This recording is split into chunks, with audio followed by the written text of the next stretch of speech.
పాల్గొంటూ అధ్యక్ష కొన్ని విషయాలు ఈ సభ ద్వారా ప్రజలందరికీ కూడా ఈ సందర్భంగా చెప్పాలనుకుంటా ఉన్నా అధ్యక్ష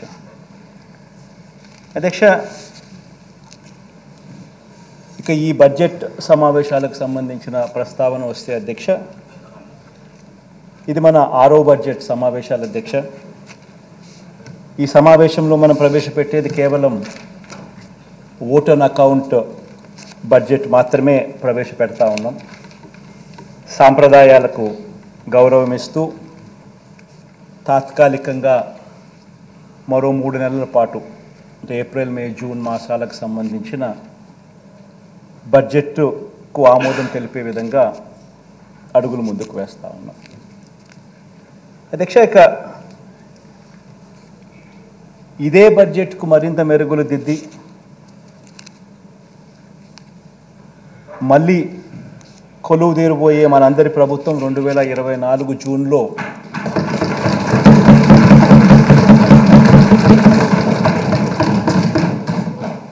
ఇదే సభలో అధ్యక్ష పూర్తిస్థాయి బడ్జెట్ను సమర్పిస్తుంది అని కూడా చెబుతూ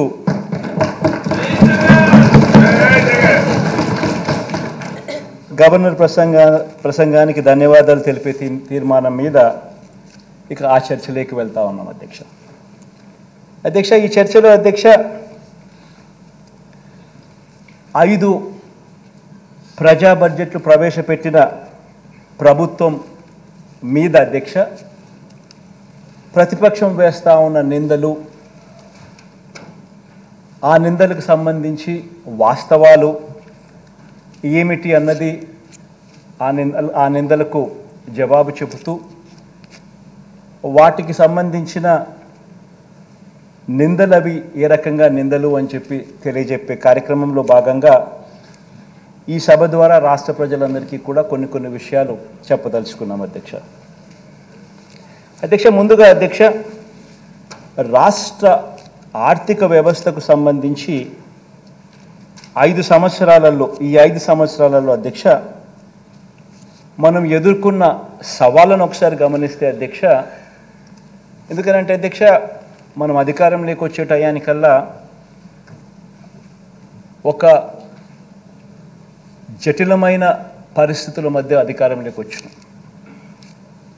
అధికారంలోకి వచ్చిన తర్వాత అధ్యక్ష మనం ఎదుర్కొన్న సవాళ్ళు అధ్యక్ష బహుశా ఎప్పుడూ కూడా ఊహించని విధంగా జరిగాయి. రాష్ట్ర ఆదాయాలు తగ్గడం, అనుకోకుండా ఖర్చులు పెరగడం, కోవిడ్ మహమ్మారి అనేది ఎప్పుడూ కూడా దేశంలో కూడా ఎప్పుడు కూడా నాకు తెలిసినంత వరకు, నాకు ఊహకు తెలిసినంత వరకు ఇటువంటి పరిస్థితులు ఏదైనా ఉంటాయన్నది కూడా ఊహించలేదు. మామూలుగా రాష్ట్ర ఆదాయాలు ఎప్పుడూ కూడా ఈ సంవత్సరం రాష్ట్ర ఆదాయం ఎంత ఉంటే మరుసటి సంవత్సరం వచ్చేసరికి ఆ రాష్ట్ర ఆదాయం ఒక 10%, 15% పెరిగే పరిస్థితులే ఉంటాయి తప్ప ఎప్పుడూ కూడా రాష్ట్ర ఆదాయం ఇంతుంటే నెక్స్ట్ సంవత్సరంకి వచ్చేసరికి రివర్స్ తగ్గడము అన్నది ఎప్పుడూ కూడా చూడలేదు అధ్యక్ష. అటువంటి విచిత్రమైన పరిస్థితులు చూసాం. కోవిడ్ మహమ్మారి దానివల్ల అనూహ్యంగా కొన్ని ఖర్చులు ప్రజల ఆరోగ్యపరంగా అయితేనేమి, ప్రజలను ఆదుకునే విషయంలో అయితేనేమి కొన్ని ఖర్చులు అనూహ్యంగా పెట్టాల్సిన దానికన్నా ఊహించిన దానికన్నా కూడా ఖర్చులు పెరిగిపోయిన పరిస్థితులు కూడా గమనించాం అధ్యక్ష. అదేవిధంగా అధ్యక్ష గమనించినట్లయితే అధ్యక్ష ఈ 5 సంవత్సరాలలో ఇంకా అనూహ్యమైన పరిస్థితులు ఏం చూసామని అంటే అధ్యక్ష కేంద్ర ప్రభుత్వం రాష్ట్రానికి ఇచ్చే పన్నుల వాటా అంటే డెవల్యూషన్స్ అంటాం, అంటే రాష్ట్రానికి హక్కుగా కేంద్రం వాళ్ళు కలెక్ట్ చేసిన ట్యాక్సుల గుండా రాష్ట్రానికి రావాల్సిన వాటా, ఈ రాష్ట్రానికి సంబంధించి ఈ కేంద్ర ప్రభుత్వం రాష్ట్రానికి ఇచ్చే ఈ పన్నుల వాటా అంటే ఈ డెవల్యూషన్స్ కూడా అధ్యక్ష మన 5 సంవత్సరాలు ఈ 5 సంవత్సరాల పీరియడ్ కనుక గమనించినట్టయితే అధ్యక్ష ఆ డెవల్యూషన్స్ కూడా తగ్గాయి. అంటే దానికి ముందు 5 సంవత్సరాలు చంద్రబాబు నాయుడు గారి పాలనలో ఉన్న 5 సంవత్సరాలతో ఈ 5 సంవత్సరాల పరిస్థితి ఏమిటి అని గమనిస్తే కేంద్రం నుంచి రావాల్సిన డెవల్యూషన్స్ కూడా మన రాష్ట్రానికే కాదు అన్ని రాష్ట్రాలకు కూడా రాష్ట్రానికి వచ్చే డెవల్యూషన్స్ కూడా తగ్గిన పరిస్థితుల్లో ఈ రాష్ట్రం ప్రయాణం చేసిందని కూడా మనం చూసిన పరిస్థితులు అధ్యక్ష. అదే రకంగా అధ్యక్ష, రాష్ట్రానికి అత్యంత కీలకమైన వ్యవసాయము, విద్య, మహిళా సాధికారత ఇటువంటి రంగాల మీద అధ్యక్ష గత ప్రభుత్వ విధానాల వల్ల రాష్ట్రం మీద దాని ఇంపాక్టు, ప్రజల మీద దాని ఇంపాక్టు ఎంత తీవ్ర స్థాయిలో దాని పడింది అటువంటి పరిస్థితుల్లో కూడా మనం ప్రయాణం చేస్తూ రాష్ట్రాన్ని 5 సంవత్సరాలలో ఈ ముందుకు నడపవలసిన పరిస్థితి వచ్చింది అధ్యక్ష. ఇక 4వది అధ్యక్ష, రాష్ట్ర విభజన తర్వాత ఇప్పటికీ కూడా అధ్యక్ష మనం ఎదుర్కొంటున్న ఇబ్బందులు మనల్ని ఇప్పటికి కూడా ఇప్పటికి కూడా మనల్ని వెంటాడుతూ ఉన్న రెవెన్యూ లోటు, ఇవన్నీ కూడా ఈ 5 సంవత్సరాలలో అనూహ్య పరిస్థితుల మధ్య ఇటువంటి అన్ని పరిస్థితులను అధిగమించి ఈ 5 సంవత్సరాలలో ఒక గొప్ప పాలన చేయగలిగాము అని చెప్పి కూడా గర్వంగా కూడా చెప్పగలను అధ్యక్ష. ఇక నేను చెప్పిన ఈ 4 అంశాలకు సంబంధించి అధ్యక్ష ఒకసారి గమనించినట్లే అయితే అధ్యక్ష, కోవిడ్ అధ్యక్ష, ఈ కోవిడ్కి సంబంధించి ఈ కోవిడ్ కారణంగా అధ్యక్ష ఈ 2 ఆర్థిక సంవత్సరాలు ప్రపంచంతో పాటు మనం కూడా అధ్యక్ష అనేక సవాళ్ళను ఎదుర్కోవాల్సిన పరిస్థితి వచ్చింది అధ్యక్ష. రాష్ట్ర ఆదాయాలు దాదాపుగా 66,000 కోట్ల రూపాయలు మనం కోల్పోయాం అధ్యక్ష ఈ 2 సంవత్సరాలలో. కోవిడ్కి సంబంధించి ఈ 3 సంవత్సరాలు 2019 నుంచి 2022 వరకు, 2019 నుంచి 2022 వరకు ఈ 3 సంవత్సరాలు ఒకసారి గమనించినట్లయితే అధ్యక్ష, రాష్ట్రానికి సంబంధించిన ఆదాయాలు మనకు రావాల్సిన ఆదాయాలు దాదాపుగా 66,116 కోట్ల రూపాయలు నష్టపోయిన పరిస్థితి మనం కనపడతా ఉంది అధ్యక్ష. అదే అధ్యక్ష ఒకసారి గమనించినట్లయితే అధ్యక్ష ఈ స్లైడ్ కూడా ఒకసారి చూస్తే కంపౌండెడ్ యాన్యువల్ గ్రోత్ రేట్ అంటే రాష్ట్రం ఇంతకుముందు 2015 నుంచి 2019 అంటే గత పాలనలో రాష్ట్రంలో స్టేట్ ట్యాక్స్ రెవెన్యూస్ ఏ రకంగా పెరిగాయి అని చెప్పి చూస్తే రాష్ట్రంలో పెరిగిన స్టేట్ ట్యాక్స్ రెవెన్యూస్ దాదాపుగా 13.29% ప్రతి సంవత్సరం compounded annual growth rate tax revenues పెరుగుతూ పోతూ ఉన్నాయి. అంటే నేను అంటా ఉన్నాను నాకు అధ్యక్ష, రాష్ట్రంలో ఆదాయం ట్యాక్స్ రెవెన్యూస్ ఈ సంవత్సరం ఇంత ఉంది అని అంటే రేపు సంవత్సరం పెరిగేదే కానీ తగ్గేది ఎక్కడా ఉండదు అని చెప్పి ఆ రకంగా గత 5 సంవత్సరాల గత 5 సంవత్సరాలు చూస్తే state compounded annual growth rate of state tax revenues పెరుగుదల చూస్తే 13.29%గా ఉంది అధ్యక్ష. అదే పెరుగుదల అదే మాదిరిగానే అదే పర్సంటేజ్ 13.29% గ్రోత్ రేట్తో అడుగులు ముందుకు పడిందంటే ఆదాయం రాష్ట్ర ప్రభుత్వానికి ఈ ట్యాక్స్ రెవెన్యూస్ రూపకంలో 2,24,603 కోట్ల రూపాయలు రావాల్సింది అధ్యక్ష. ఆ 3 సంవత్సరాలకు కలిపి 2019, 20, 20, 21, 22 సంబంధించి అయితే రాష్ట్రానికి వచ్చింది ఎంత అని అంటే కేవలం 1,85,687 కోట్ల రూపాయలు మాత్రమే రాష్ట్రానికి ఆదాయం వచ్చింది ఈ ట్యాక్స్ రెవెన్యూస్ రూపకంలో. అంటే రాష్ట్రం ఈ 3 సంవత్సరాలలో నష్టపోయినది ట్యాక్స్ రెవెన్యూస్ రూపకంలో కోవిడ్ మహమ్మారి వల్ల 38,916 కోట్ల రూపాయలు రావాల్సిన ఆదాయంలో రాష్ట్రం నష్టపోయిన పరిస్థితులు అక్కడ కనిపిస్తూ ఉంటే రెండో వైపున గమనించినట్లయితే అధ్యక్ష compounded annual growth rate central గవర్నమెంట్కి కూడా వాళ్ళ ట్యాక్స్ రెవెన్యూస్ కూడా ఏదైతే పెరుగుదల 12.76% పెరుగుదలతో వాళ్ళకు గత 5 సంవత్సరాలలో వాళ్ళకు ఉంటే వాళ్ళకు కూడా ఇదే మాదిరిగానే దెబ్బపడి వాళ్ళు స్టేట్ గవర్నమెంట్స్కి ఇచ్చే డెవల్యూషన్స్ కూడా వాళ్ళు కూడా ఇవ్వలేకపోయారు. అనుకున్న మేరకు వాళ్ళు కూడా ఇవ్వలేకపోయిన పరిస్థితుల కారణంగా వాళ్ళకు ఆ పరంగా కూడా చూస్తే 27,200 కోట్ల రూపాయలు ఆ రకంగా మనకు డెవల్యూషన్స్లో మామూలు పరిస్థితుల్లో అయితే కేంద్ర ప్రభుత్వం నుంచి మనకు రావాల్సిన డెవల్యూషన్స్ మనకు రావాల్సిన డబ్బులు కేంద్రం నుంచి మన వాటాగా రావాల్సిన డబ్బులు కూడా మనం కోల్పోవడం జరిగింది. ఆ రెండు పరంగా చూస్తే 66,116 కోట్ల రూపాయలు రాష్ట్ర ఆదాయాలు మనకు నష్టపోయిన పరిస్థితులు ఈ 3 సంవత్సరాల కాలంలో మనం మనం క్లియర్ కట్గా కనిపిస్తూ ఉంది అధ్యక్ష. ఇలా కోల్పోయిన ఆదాయంలో అధ్యక్ష సొంత పన్నుల రాబడి ఉంది, అలాగే కేంద్ర పన్నులలో రావాల్సిన వాటా కూడా రెండు కూడా ఉంది అధ్యక్ష. ఆదాయాలు కోల్పోవడం, ఖర్చుల భారం పెరగటం, తద్వారా అప్పులు పెరగటం, ఇవన్నీ కూడా ఒక గొలుసు కట్టగా ప్రపంచంలోని దాదాపు అనేక దేశాల ఆర్థిక వ్యవస్థలను కుదిపేయడం కూడా మనం అంతా కూడా గమనించాం. దీనివల్ల ఏం జరిగింది అని అంటే అధ్యక్ష, దీని ఇంపాక్ట్ ఆఫ్ దిస్ ఇస్ ఆదాయాలు కోల్పోవడం, ఖర్చులు పెరగడం. ఈ రెండిటి వల్ల ఏం జరిగింది అని అంటే దేశమే కాదు అధ్యక్ష, ఇతర దేశాలు కూడా, including our country, including every state, including country, including దేశాలు కూడా, అందరూ కూడా అప్పులు పెరగటం, ఇవన్నీ కూడా ఒక గొలుసు కట్టుగా ప్రపంచంలోని దాదాపు అనేక దేశాల ఆర్థిక వ్యవస్థలను కుదిపేయటం కూడా మనం అంతా చూసాం. మన దేశంలో కూడా చాలా రాష్ట్రాలు, మన రాష్ట్రం గురించి తర్వాత చెప్తాను ఎంత మెరుగ్గా మనం చేశామన్నది. బట్ దీని కారణం, దీని రామిఫికేషన్స్ ఏమిటి అని అంటే ఆదాయాలు కోల్పోవడం, ఖర్చులు పెరగటం, తద్వారా అప్పులు పెరగటం, ఇవన్నీ కూడా ఒక గొలుసు కట్టుగా ప్రపంచంలోని దేశమే కాకుండా ప్రపంచంలోని అన్ని దేశాల పరిస్థితి కూడా అదే అయింది. అలాంటి పరిస్థితుల్లో అధ్యక్ష కేంద్ర ప్రభుత్వానికి సంబంధించిన గుణాంకాలు కూడా ఒకసారి మనం అంతా కూడా గమనికలో తీసుకుంటే, కేంద్ర ప్రభుత్వం అధ్యక్ష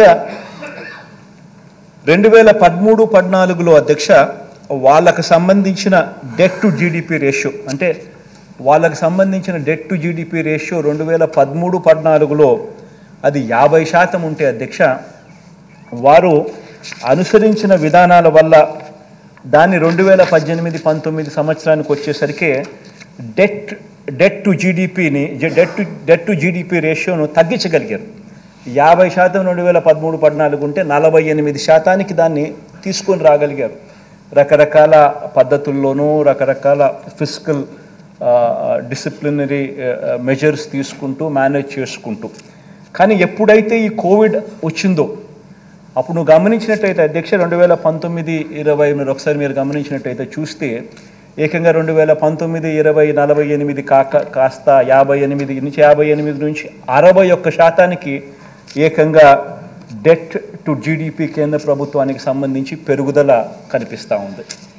అంటే ఏకంగా డెట్ టు జీడిపి ఏకంగా 48% నుంచి ఏకంగా 61% పోయి ఇవాళటికి కూడా 2023-24లో కూడా 57%లో అది ఈ రోజుకి కూడా ప్రయాణం కనిపిస్తూ ఉంది అధ్యక్ష. ఇక రెండో అంశం అధ్యక్ష, కేంద్ర ప్రభుత్వం రాష్ట్రానికి ఇచ్చే పన్నుల వాటా కూడా ఒకసారి గమనించినట్లయితే అధ్యక్ష, స్లైడ్ నెంబర్ 3 మా, కేంద్ర ప్రభుత్వం రాష్ట్రానికి ఇచ్చే పన్నుల వాటా కూడా గమనించినట్టయితే అధ్యక్ష, ఇది కూడా కొన్ని బాధన కలిగించే అంశం మనకు కనిపిస్తుంది అధ్యక్ష.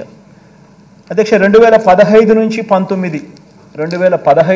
2019 మధ్యలో గమనించినట్లయితే అధ్యక్ష, కేంద్ర ఆర్థిక సంఘం సిఫార్సు 42% రాష్ట్రాలకు కేంద్ర పన్నుల వాటా కింద ఇవ్వాలి అని చెప్పి సిఫార్సు చేస్తే, కేంద్ర ప్రభుత్వం రాష్ట్రాలకు ఆ పీరియడ్లో అధ్యక్ష 35% మేరకు ఇచ్చింది.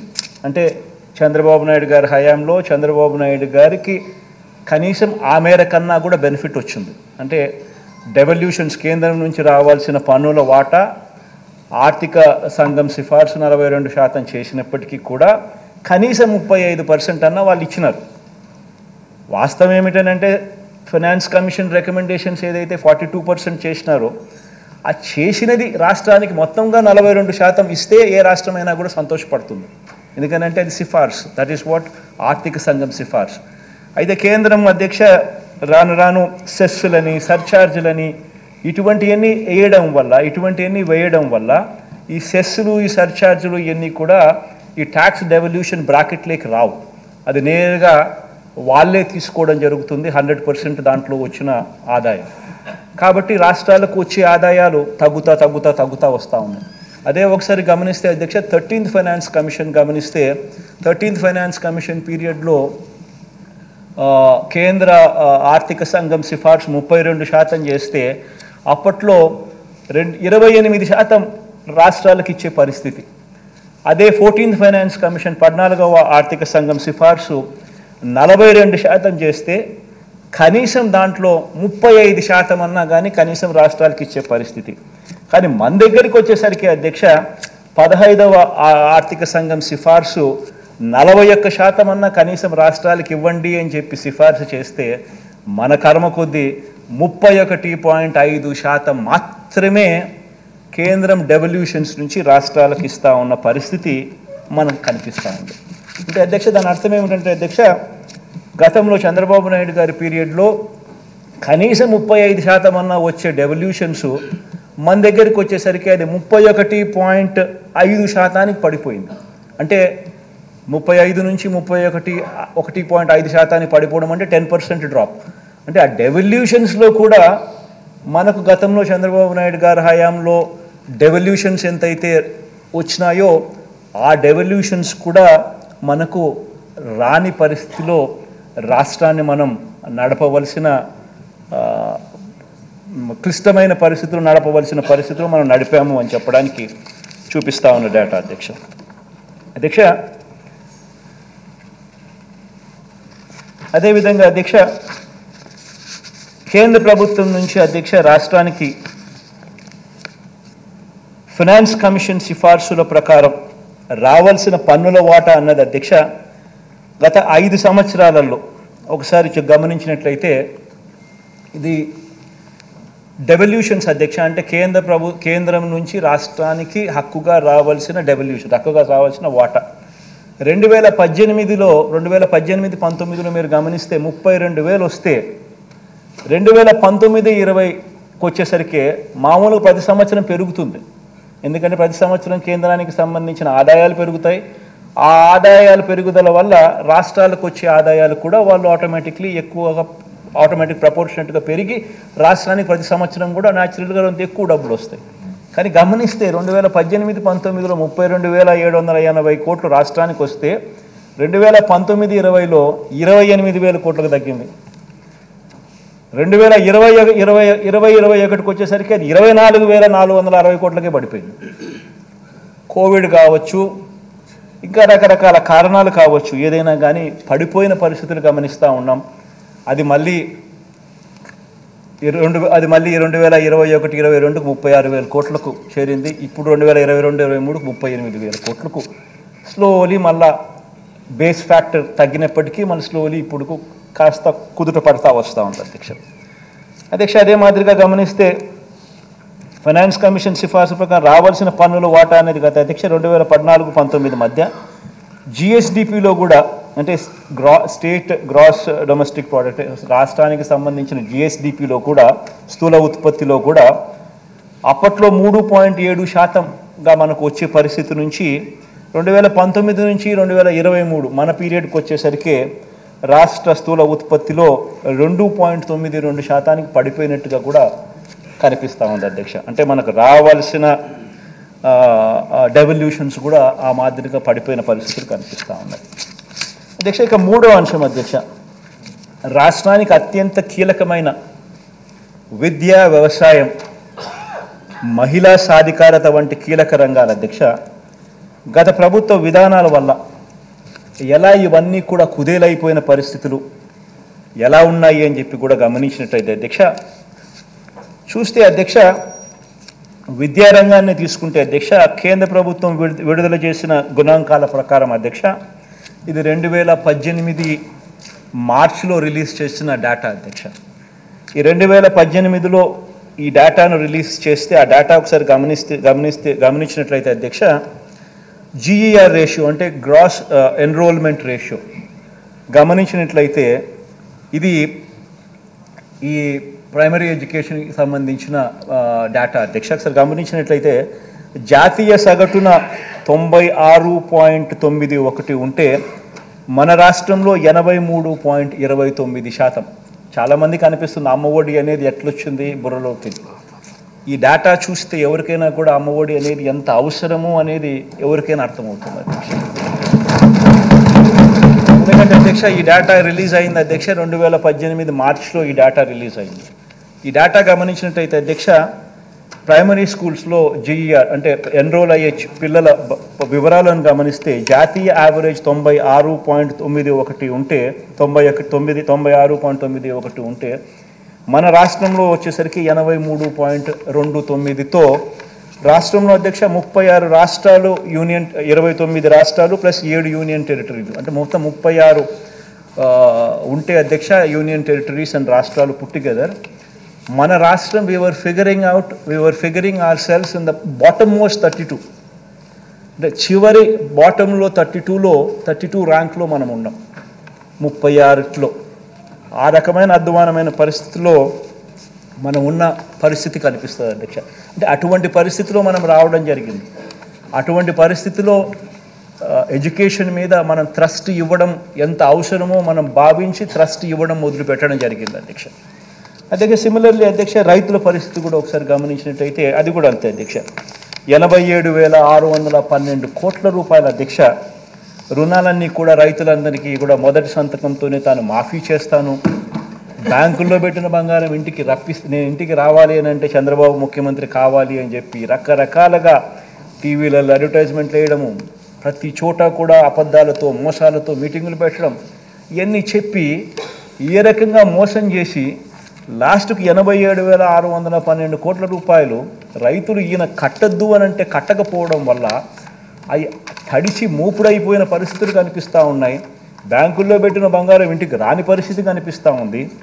ఏకంగా ఈయన ఎంత చేశాడు అని అంటే మొట్టమొదటి సంతకం రుణమాఫీ అని చెప్పిన వ్యక్తి మొట్టమొదటి సంతకం రుణమాఫీ కదా దేవుడు ఎరుగు 5 ఏళ్ళు కలిపి కూడా కేవలం 15,000 కోట్ల రూపాయలు కూడా రైతులకు ఇవ్వని పరిస్థితి అధ్యక్ష. దీంతో రైతులు జీవితాలే నిజంగానే అగమ్యగోచరంగా కూడా తయారైన పరిస్థితులు కూడా మనం అంతా మన కళ్ళతోనే మనం చూసాం. బ్యాంకుల్లో పెట్టిన బంగారు ఏ రకంగా వేలం వేయడం కూడా మన కళ్ళారా మనం కూడా చూసాం అధ్యక్ష. అదే మాదిరిగా అధ్యక్ష పొదుపు సంఘాలకు సంబంధించి కూడా అదే పరిస్థితి. మహిళలకు సంబంధించి మహిళ ఆర్థిక స్వావలంబనకు సంబంధించి 14,205 కోట్ల రూపాయలు పొదుపు సంఘాల రుణాలన్నీ మాఫీ చేస్తానని చెప్పడం, మాఫీ చేయకపోగా 2016 అక్టోబర్ నుంచి 0 వడ్డీ అనే పథకాన్ని సైతం అక్కచెల్లెమ్మలకు ఇవ్వకుండా అది కూడా రద్దు చేసేయడం, వీటి అన్నిటి ద్వారా ఏకంగా పొదుపు సంఘాలకు సంబంధించిన ఎన్పిఏస్ అండ్ అవుట్ స్టాండింగ్స్ అక్కచెల్లెమ్మలకు దాదాపుగా 18% ఎగబాకిన పరిస్థితులు మనం అంతా చూసాం. ఏ గ్రేడ్ బి గ్రేడ్ సంఘాలు పూర్తిగా పక్కకి వెళ్ళిపోయి అన్నీ కూడా దిగజారిపోయిన పరిస్థితుల్లో కూడా ఆ సంఘాల పరిస్థితులు మనం గమనించాం. ఇవన్నీ కూడా ఇలాంటి పరిస్థితుల్లో మనం రాష్ట్రాన్ని మన పరిపాలన చేసే కార్యక్రమం మనం ముందుకు వేయాల్సి వచ్చింది. దానికి తగ్గట్టుగానే మహిళలకు సంబంధించి వాళ్ళ కాళ్ళ మీద నిలబెట్టే దిశగా ప్రతి అడుగు కూడా ఇలాంటి పరిస్థితుల్లో వేయాల్సి వచ్చింది అధ్యక్ష. ఇక మనం అధికారంలోకి వచ్చేసరికి అధ్యక్ష పరిస్థితులు గమనించినట్లయితే ఇంకొక న్యాయమైన పరిస్థితిలో మనం ఎక్కడ అధికారంలోకి వచ్చినామంటే అధ్యక్ష రాష్ట్ర విభజన తర్వాత ఇప్పటికీ కూడా అధ్యక్ష మనం ఎదుర్కొంటున్న అనేక ఇబ్బందుల్లో అధ్యక్ష మనల్ని వెంటాడుతూ ఉన్న రెవెన్యూ లోటును, ఆ రెవెన్యూ లోటుకు మూలాలను కూడా ఒకసారి గమనించినట్లయితే అధ్యక్ష 60 ఏళ్లుగా అధ్యక్ష మనమంతా కూడా కలిసికట్టుగా ఉమ్మడి ఆస్తిగా నిర్మించుకున్న హైదరాబాద్ నగరం అధ్యక్ష. It's an economic power house అధ్యక్ష. నేను మాటికి నేను విశాఖపట్నం అని ఎందుకు చెప్తాను అని అంటే ఎందుకు అంతగా దాని గురించి ప్రస్తావిస్తానంటే దానికి కారణం ఏంటి అధ్యక్ష, ప్రతి రాష్ట్రానికి ఒక ఎకనామిక్ పవర్ హౌస్ ఉండాలి. ఒక ఎకనామిక్ పవర్ హౌస్ అనేది రాష్ట్రానికి లేకపోతే ఒక హైదరాబాదో ఒక బెంగళూరు ఒక చెన్నైయో ఇటువంటి నగరాలు ఏ రాష్ట్రానికైనా లేకపోతే రాష్ట్రానికి సంబంధించిన ఆదాయాలు ఎప్పటికీ పెరగవు. రాష్ట్రానికి సంబంధించిన ఆదాయాలు ఎప్పటికీ కూడా పెరగవు. దానికి నిదర్శనమే అధ్యక్ష ఏ రకంగా మనం హైదరాబాద్ కోల్పోయి ఏ రకంగా మనం నష్టపోయినాము అని చూపించే డేటా అధ్యక్ష విభజన కారణంగా అధ్యక్ష ఒకసారి గమనించినట్లయితే అధ్యక్ష దాంట్లో స్లైడ్ గమనించినట్లయితే అధ్యక్ష విభజన కారణంగా అధ్యక్ష స్థూల ఉత్పత్తి పరంగా అంటే జిఎస్డిపి పరంగా ఒకసారి గమనించినట్లయితే కంబైన్డ్ రాష్ట్రానికి సంబంధించిన జిఎస్డిపి 17,31,148 కోట్లు 2018-19లో ఉంటే 50% మనకు తెలంగాణకు ఇంకొక 50% కనిపిస్తూ ఉంది. కానీ అక్కడ చూడాల్సింది ఏమిటంటే అధ్యక్ష ఆ 50% 58% జనాభాకు, ఈ 50% 42% జనాభాకు. ఇది చాలా చాలా ఇంపార్టెంట్ అంశం అధ్యక్ష. ఎందుకంటే దీని ఇంపాక్ట్ ఏమిటి అని అంటే రాష్ట్రం ప్రతి సంవత్సరం 13,000 కోట్లు నష్టపోతుంది. 58% జనాభాకు 50% జిఎస్డిపిలో వాటా, ఇంకొక 50% వాటా 42% జనాభాకు. The impact of that is రాష్ట్రం 13,000 కోట్ల రూపాయలు నష్టపోతా ఉన్న పరిస్థితి ప్రతి సంవత్సరం. ఇంకా ఒక సైడ్ గమనించినట్టయితే అధ్యక్ష జనాభా చూస్తే మంది 5,14,00,000 2018-19లో, తెలంగాణలో 3,63,00,000. అది జనాభా పరంగా కనిపిస్తూ ఉంది. రాష్ట్ర విభజన వల్ల అధ్యక్ష తలసరి ఆదాయం తగ్గిపోయింది. తలసరి ఆదాయం అధ్యక్ష రాష్ట్ర విభజన వల్ల తెలంగాణలో 2,36,000 తలసరి ఆదాయంగా అక్కడ వాళ్ళకుంటే మన ఆదాయం 1,69,000 మాత్రమే ఉన్న పరిస్థితి మనకు కనిపిస్తూ ఉంది, మన తలసరి ఆదాయం అధ్యక్ష. అదే రకంగా అధ్యక్ష స్టేట్స్ ఓన్ ట్యాక్స్ రెవెన్యూస్ అంటే రాష్ట్రానికి ట్యాక్సుల రూపాన వచ్చే ఆదాయాన్ని కూడా ఒకసారి గమనించినట్లయితే అది కూడా చూస్తే అధ్యక్ష 2018-19కి వచ్చేసరికి ఆంధ్ర రాష్ట్రం 58% జనాభా పెట్టుకొని స్టేట్స్ ఓన్ ట్యాక్స్ రెవెన్యూస్ 58,000 కోట్లు అయితే, తెలంగాణ 42% జనాభా పెట్టుకొని వాళ్ళ స్టేట్స్ ఓన్ రెవెన్యూస్ 65,000 కోట్లు. తక్కువ జనాభాకు ఎక్కువ ఆదాయం, ఎక్కువ జనాభాకు తక్కువ ఆదాయం స్టేట్స్ ఓన్ రెవెన్యూస్ పరిస్థితి కూడా ఆ మాదిరిగా కనిపిస్తూ ఉంది అధ్యక్ష. ఇక్కడ మోస్ట్ ఇంపార్టెంట్ ఆస్పెక్ట్ ఏంటంటే అధ్యక్ష బాయన్సీ అధ్యక్ష. ట్యాక్స్ బాయన్సీ అనేది వెరీ వెరీ ఇంపార్టెంట్ అంశం. అంటే ఎక్కడికైనా కూడా ఎప్పుడైనా కూడా ట్యాక్సులు ఎప్పుడు పెరుగుతాయి అని అంటే అగ్రేరియన్ ఎకానమీగా ఉన్న మనలాంటి రాష్ట్రాలలో ట్యాక్స్లలో పెరుగుదల తక్కువ ఉంటుంది అధ్యక్ష. ఈ సర్వీసెస్ సెక్టర్ ఎక్కడైతే ఉంటుందో ఈ పెద్ద పెద్ద సిటీస్లో ఈ ఈ ఈ కంప్యూటర్స్ కానీ ఈ ఐటీ కానీ ఇవన్నీ ఈ సర్వీసెస్ సెక్టర్స్ ఎక్కడైతే ముమ్మరంగా ఉంటుందో ఈ సిటీస్లో అక్కడ tax revenues buoyancy for tax revenues అనేది ఎక్కువ ఉంటుంది. గమనించినట్లయితే అధ్యక్ష ఆ బాయన్సీ ఆఫ్ ట్యాక్స్ రెవెన్యూస్, అందుకే నేను విశాఖపట్నం అని చెప్పి అంత గట్టిగా ఎందుకు అంతగా చెప్తా ఉంటాను అంటే దానికి కారణం అది అధ్యక్ష. ఒకసారి నేషనల్ ఒకసారి నేషన్ యాజ్ అ హోల్గా ఒకసారి గమనించినట్లయితే అధ్యక్ష contribution into GDP from agriculture sector గమనిస్తే 18%. అగ్రికల్చర్ నుంచి జీడిపికి కాంట్రిబ్యూషన్ నేషన్ వైడ్ గమనిస్తే 18% ఉంటే తెలంగాణలో 17% అనుకుంటా. ఆ మాదిరిగా ఉంటే మన రాష్ట్రంలో అగ్రికల్చర్ నుంచి జీడిపికి కాంట్రిబ్యూషన్ 34%. అంటే దీనివల్ల ఏమవుతుందనంటే అధ్యక్ష, దీనివల్ల ఏం జరుగుతుందనంటే మంది రైతులతో కూడిన ఎకానమీ. సో దీనివల్ల ఏమవుతుందనంటే ability to generate tax revenues మనకు తగ్గుతాం. This is inherited legacy, inherited. So ఇటువంటి చోట అందుకనే ఇటువంటి చోట హైదరాబాద్ లాంటి నగరం లేకపోవడం ఇంకా దారుణం. దాని దెబ్బకి ఏమవుతుంది అని అంటే బాయిన్సీ ఆఫ్ ట్యాక్స్ రెవెన్యూస్ కూడా తక్కువ కావడం. అందుకనే మీరు గమనించినట్టయితే అధ్యక్ష 2018-19కి వచ్చేసరికి మన ఆంధ్ర రాష్ట్రంలో tax revenues states own tax revenues 58,000 కోట్లు అయితే తెలంగాణలో స్టేట్స్ ఓన్ ట్యాక్స్ రెవెన్యూస్ 65,000 కోట్లు. అక్కడ జనాభా 42%, 3.63 crores, మన జనాభా 58% అంటే 5.14 crores.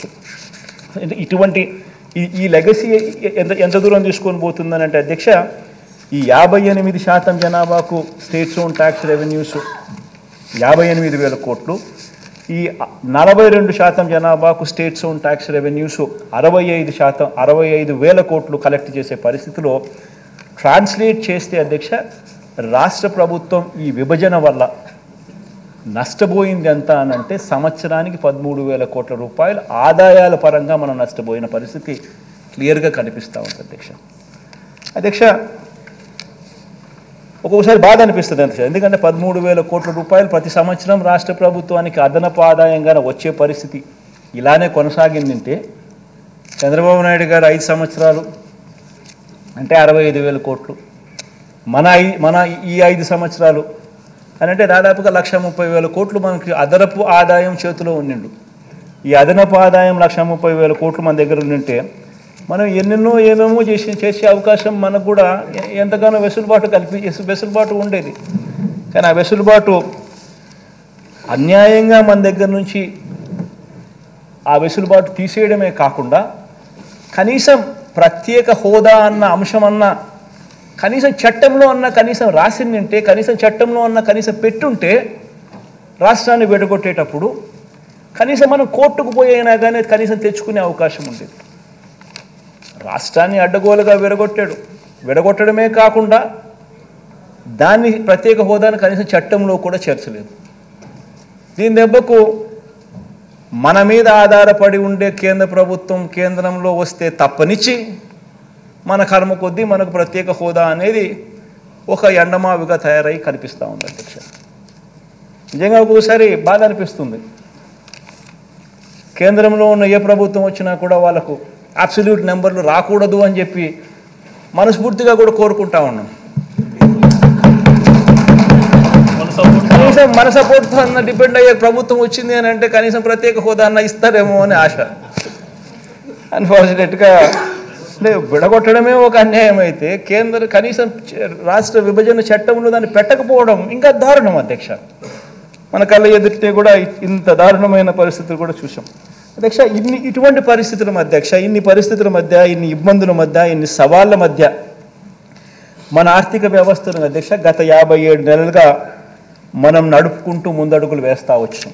ఇటువంటి పరిస్థితుల మధ్య అధ్యక్ష ఏ రకమైన సవాళ్ళు మనం ఎదుర్కొన్నాము, ఈ సవాళ్ళల్లో మనం ఏ రకంగా అడుగులు ముందుకు వేశాము అనేది గమనిస్తే అధ్యక్ష, దేవుడి దయ వల్ల ఇన్ని సమస్యలు మనకున్నా కూడా అధ్యక్ష, మన ప్రయాణంలో అధ్యక్ష ఈ 57 నెలల మన ప్రయాణంలో అధ్యక్ష గర్వంగా కూడా చెప్పగలుగుతాం అధ్యక్ష. ఎక్కడా కూడా కరప్షన్ లేకుండా పూర్తిగా వ్యవస్థను మొత్తం ప్రక్షాళన చేసి, గతంలో ఎవరైనా కూడా అధ్యక్ష మన ప్రభుత్వం రాకమునుపు అధ్యక్ష 2019 సంవత్సరానికి ముందు అధ్యక్ష ఎవరైనా కూడా ప్రభుత్వం నుంచి ఇచ్చే ₹1 ఎటువంటి కరప్షను ఎటువంటి వివక్ష లేకుండా ప్రజల చేతుల్లోకి చేరగలుగుతుందా అని చెప్పి ఎవరినైనా ప్రజలను అడిగితే అధ్యక్ష ఎవరు కూడా ఇది జరిగే పని కాదు అని చెప్పే మాటల పరిస్థితి నుంచి ఈరోజు బటన్ నొక్కడం, నేరుగా నా అక్క చెల్లెమ్మల కుటుంబాల ఖాతాల్లోకి డబ్బులు లేవు. ఎక్కడ లంచాలు లేవు, ఎక్కడ వివక్ష లేదు. ఏకంగా 2,55,000 కోట్ల రూపాయలు నేరుగా చేయగలిగాం అధ్యక్ష, చేసి చూపించగలిగాం అధ్యక్ష. ఇది ఒక గొప్ప కార్యక్రమం అధ్యక్ష. దీనికి తోడు అధ్యక్ష నాన్ డీబీటీ స్కీమ్స్ కూడా ఒకసారి గమనించినట్లయితే, నాన్ డీబీటీ స్కీమ్స్లో అంటే మన హౌస్ సైట్స్, ఈ విద్యా కానుక, ఈ ట్యాబ్స్, ఈ పవర్ సప్లై, ఈ సంపూర్ణ పోషణం, గోరుముద్ద, ఈ పీడిఎస్ రైసు, ఇటువంటి నాన్ డీబీటీ స్కీమ్స్ కూడా పరిగణలోకి తీసుకుంటే, ఇళ్ల స్థలాలు ఇటువంటివన్నీ తీసుకుంటే అధ్యక్ష 1,07,000 కోట్ల రూపాయలు నాన్ డీబీటీ కింద కూడా ఇచ్చడం. ఇదే మనం market value of house sites కన్నా తీసుకుంటే దాదాపుగా 1,76,000 కోట్లు అవుతుంది. కనీసం అంటే మనం ఎందుకంటే అధ్యక్ష మనం మనం ఇంటి స్థలాలు ఇచ్చిన తర్వాత దాన్ని లేఅవుట్ చేసిన తర్వాత అక్కడ ఇల్లు కట్టించే కార్యక్రమం ఏమైనా చేసే కొద్దీ ఆటోమేటిక్లీ హౌస్ సైట్స్ విలువ ఆటోమేటిక్లీ 2.5 లక్షల నుంచి 20 లక్షల దాకా ఆ ఇంటి విలువ కట్టిన తర్వాత పెరిగే పరిస్థితుల్లో కనీసం 2.5 లక్షలు తీసుకున్నా కూడా అదొక మరో 60,000 కోట్ల రూపాయలు అక్కడే క్లియర్ కట్గా పెరుగుదల కనిపిస్తుంది అధ్యక్ష మీకు గొప్పగా చేయగలిగామని చెప్పి కూడా ఈ సందర్భంగా చెప్పగలుగుతున్నాను అధ్యక్ష ఇక రెండో అంశం అధ్యక్ష ఇక మనందరి ప్రభుత్వంలో అధ్యక్ష జనరల్గా కూడా ఈ మనకు శత్రువులు ఎక్కువ అధ్యక్ష అన్ఫార్చునేట్గా ఈనాడు ఆంధ్రజ్యోతి TV5 గోల చేసేవాళ్ళు కూడా ఎక్కువే ఒకే అబద్ధాన్ని 100 సార్లు చెప్పిందే చెప్పి అదే నిజమని చెప్పి భ్రమ కల్పించే కార్యక్రమం చేసేవాళ్ళు కూడా మనకు అన్ఫార్చునేట్గా మనకు ఎక్కువే ఇటువంటి వ్యక్తులతో మనం యుద్ధం చేస్తూ ఉంటాం అధ్యక్ష ఇక్కడ వీళ్ళందరూ అధ్యక్ష చేసే ఇంకొక ఆరోపణ అధ్యక్ష మన మీద మనందరి ప్రభుత్వంలో సంక్షేమ పథకాలే ఎక్కువ క్యాపిటల్ ఇన్వెస్ట్మెంట్ అనేది తక్కువ అని ఎప్పుడు కూడా మన మీద ఇంకొక ఆరోపణ ఎప్పుడు చేస్తూ ఉంటారు క్యాపిటల్ ఇన్వెస్ట్మెంట్ మీద మనం తక్కువ ఖర్చు చేస్తూ ఉన్నాం జగన్ ఎంతసేపు ఉన్న బట్టలను మాత్రమే నొక్కుతాడు అని చెప్పి మన మీద ఇంకొక ఆరోపణ కూడా చేస్తారు అధ్యక్ష ఇది కూడా శుద్ధ అబద్ధం అధ్యక్ష ఇది కూడా శుద్ధ అబద్ధం అని చెప్పే ఫిగర్స్ అధ్యక్ష ఇదంతా ఈ ఫిగర్లన్నీ కూడా all these figures are CAG reports budget documents అన్ని రిపోర్ట్స్ ఎంత శుద్ధ అబద్ధం అని అంటే అధ్యక్ష క్యాపిటల్ ఇన్వెస్ట్మెంట్స్ పరంగా అధ్యక్ష చంద్రబాబు నాయుడు గారి హయాంలో సగటున అధ్యక్ష గమనిస్తే యావరేజ్ కింద 15,277 కోట్ల రూపాయలు 227 కోట్ల రూపాయలు వాళ్ళ సంవత్సరానికి క్యాపిటల్ ఇన్వెస్ట్మెంట్ కింద వాళ్ళు ఖర్చు చేస్తే అధ్యక్ష మన ప్రభుత్వం అధ్యక్ష ఈ 57 నెలల కాలంలో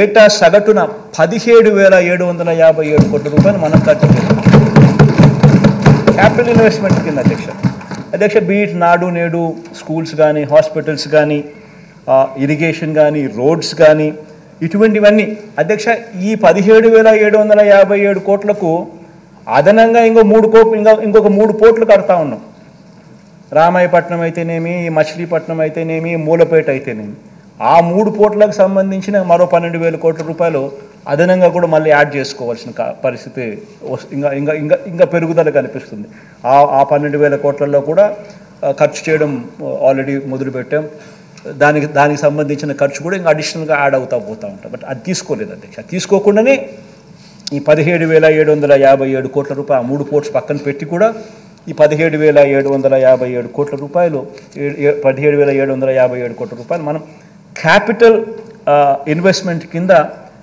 మన ప్రభుత్వం సంవత్సరానికి ఖర్చు పెడతా ఉన్న అమౌంట్ అధ్యక్ష ఇంకొక ప్రధానమైన మన మీద మనకు పడని వాళ్ళు మనకు గిట్టని వాళ్ళు the so called Eenadu the so called Andhra Jyothi the so called TV5 ఎవరైతే ఈ అబద్ధాల బ్యాచ్ ఎవరైతే ఉన్నారో అధ్యక్ష వీళ్ళు మన మీద చేసే ఇంకొక ఆరోపణ అధ్యక్ష మనం రాష్ట్ర ప్రభుత్వం ఎక్కువ అప్పులు చేసిందని రాష్ట్ర ప్రభుత్వం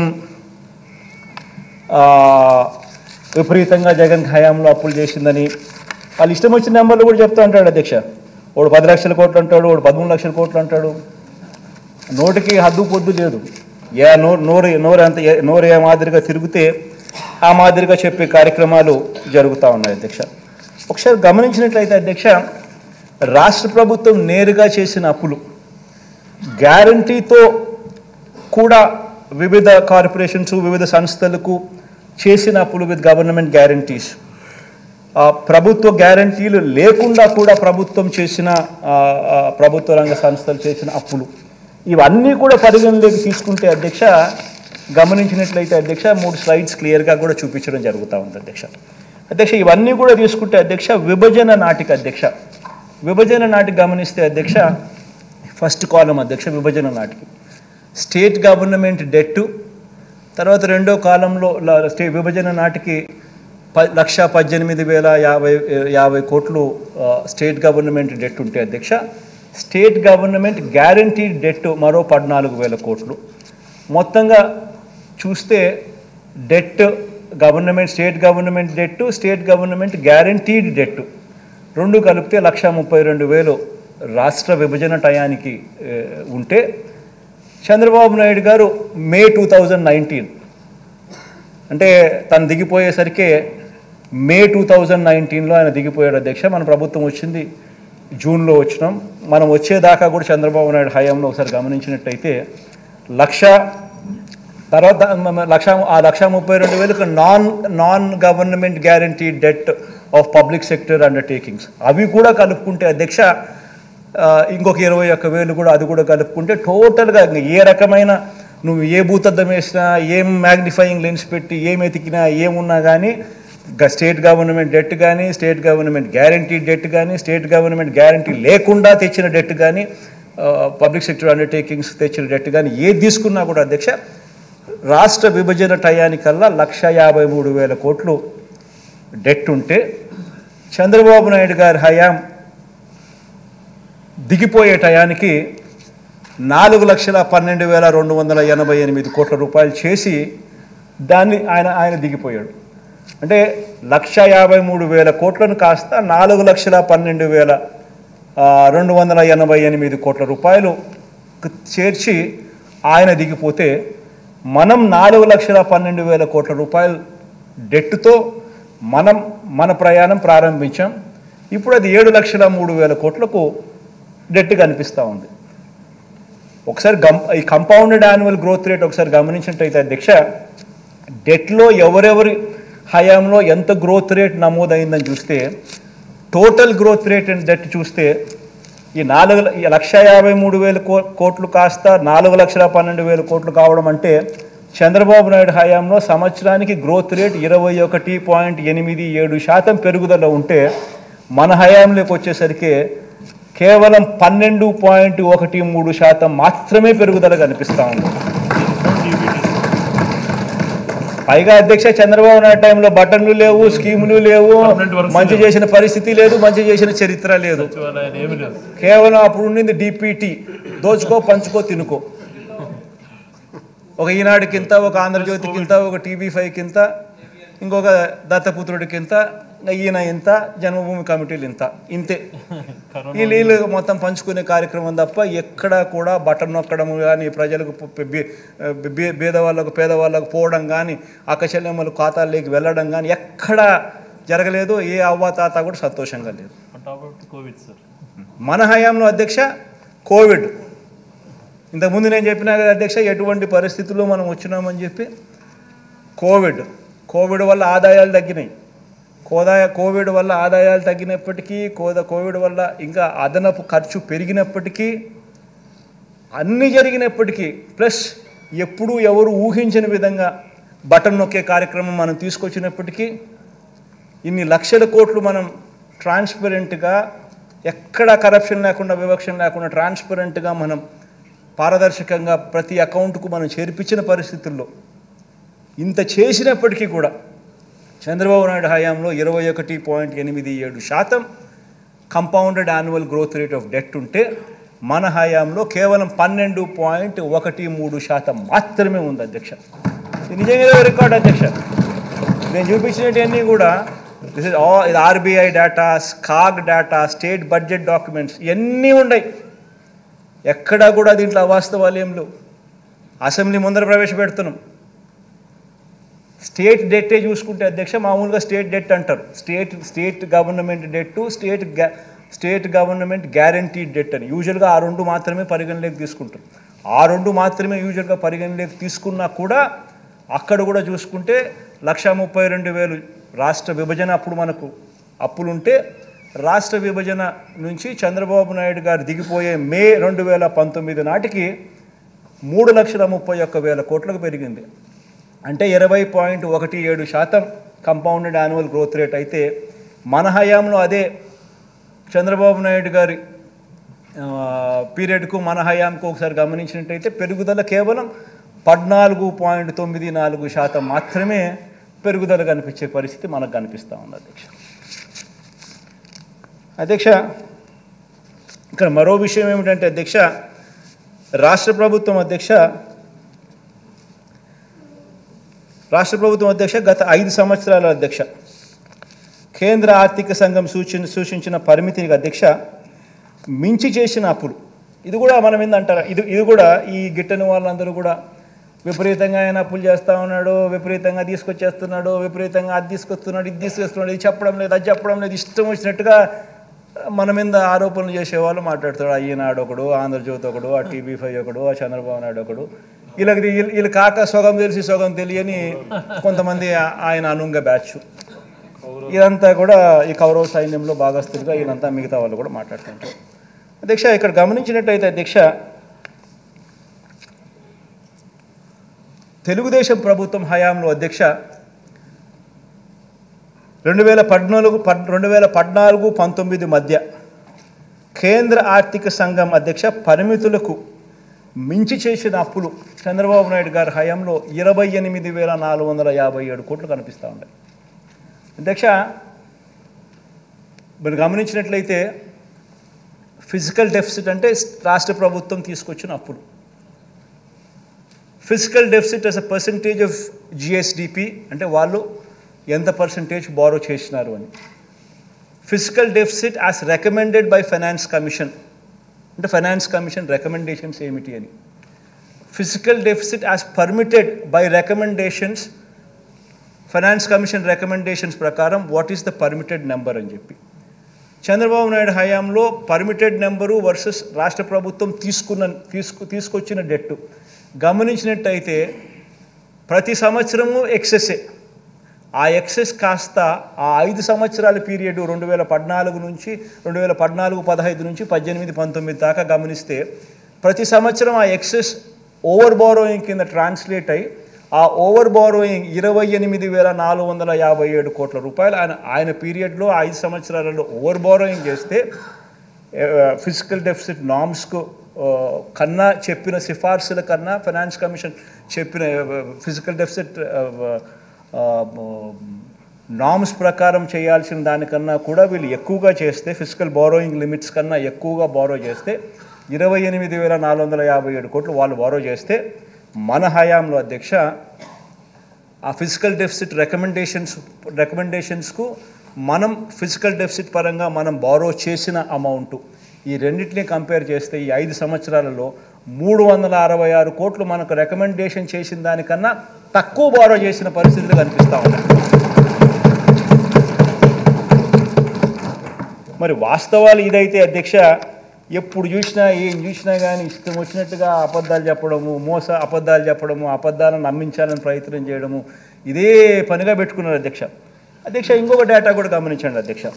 తెలుగుదేశం పార్టీ ప్రభుత్వం అధ్యక్ష వాళ్ళ హయాంలో అధ్యక్ష వాళ్ళు చేసిన మొత్తం అప్పును వారి స్థూల ఉత్పత్తి అంటే GSDPతో ఒకసారి గమనించినట్లయితే అధ్యక్ష, GSDP అంటే టోటల్గా వాళ్ళు తీసుకొచ్చిన అప్పు వాళ్ళు రాకమునుపు 1,53,000 కోట్లు వాళ్ళు రాకమునుపు ఉన్నారు అధ్యక్ష.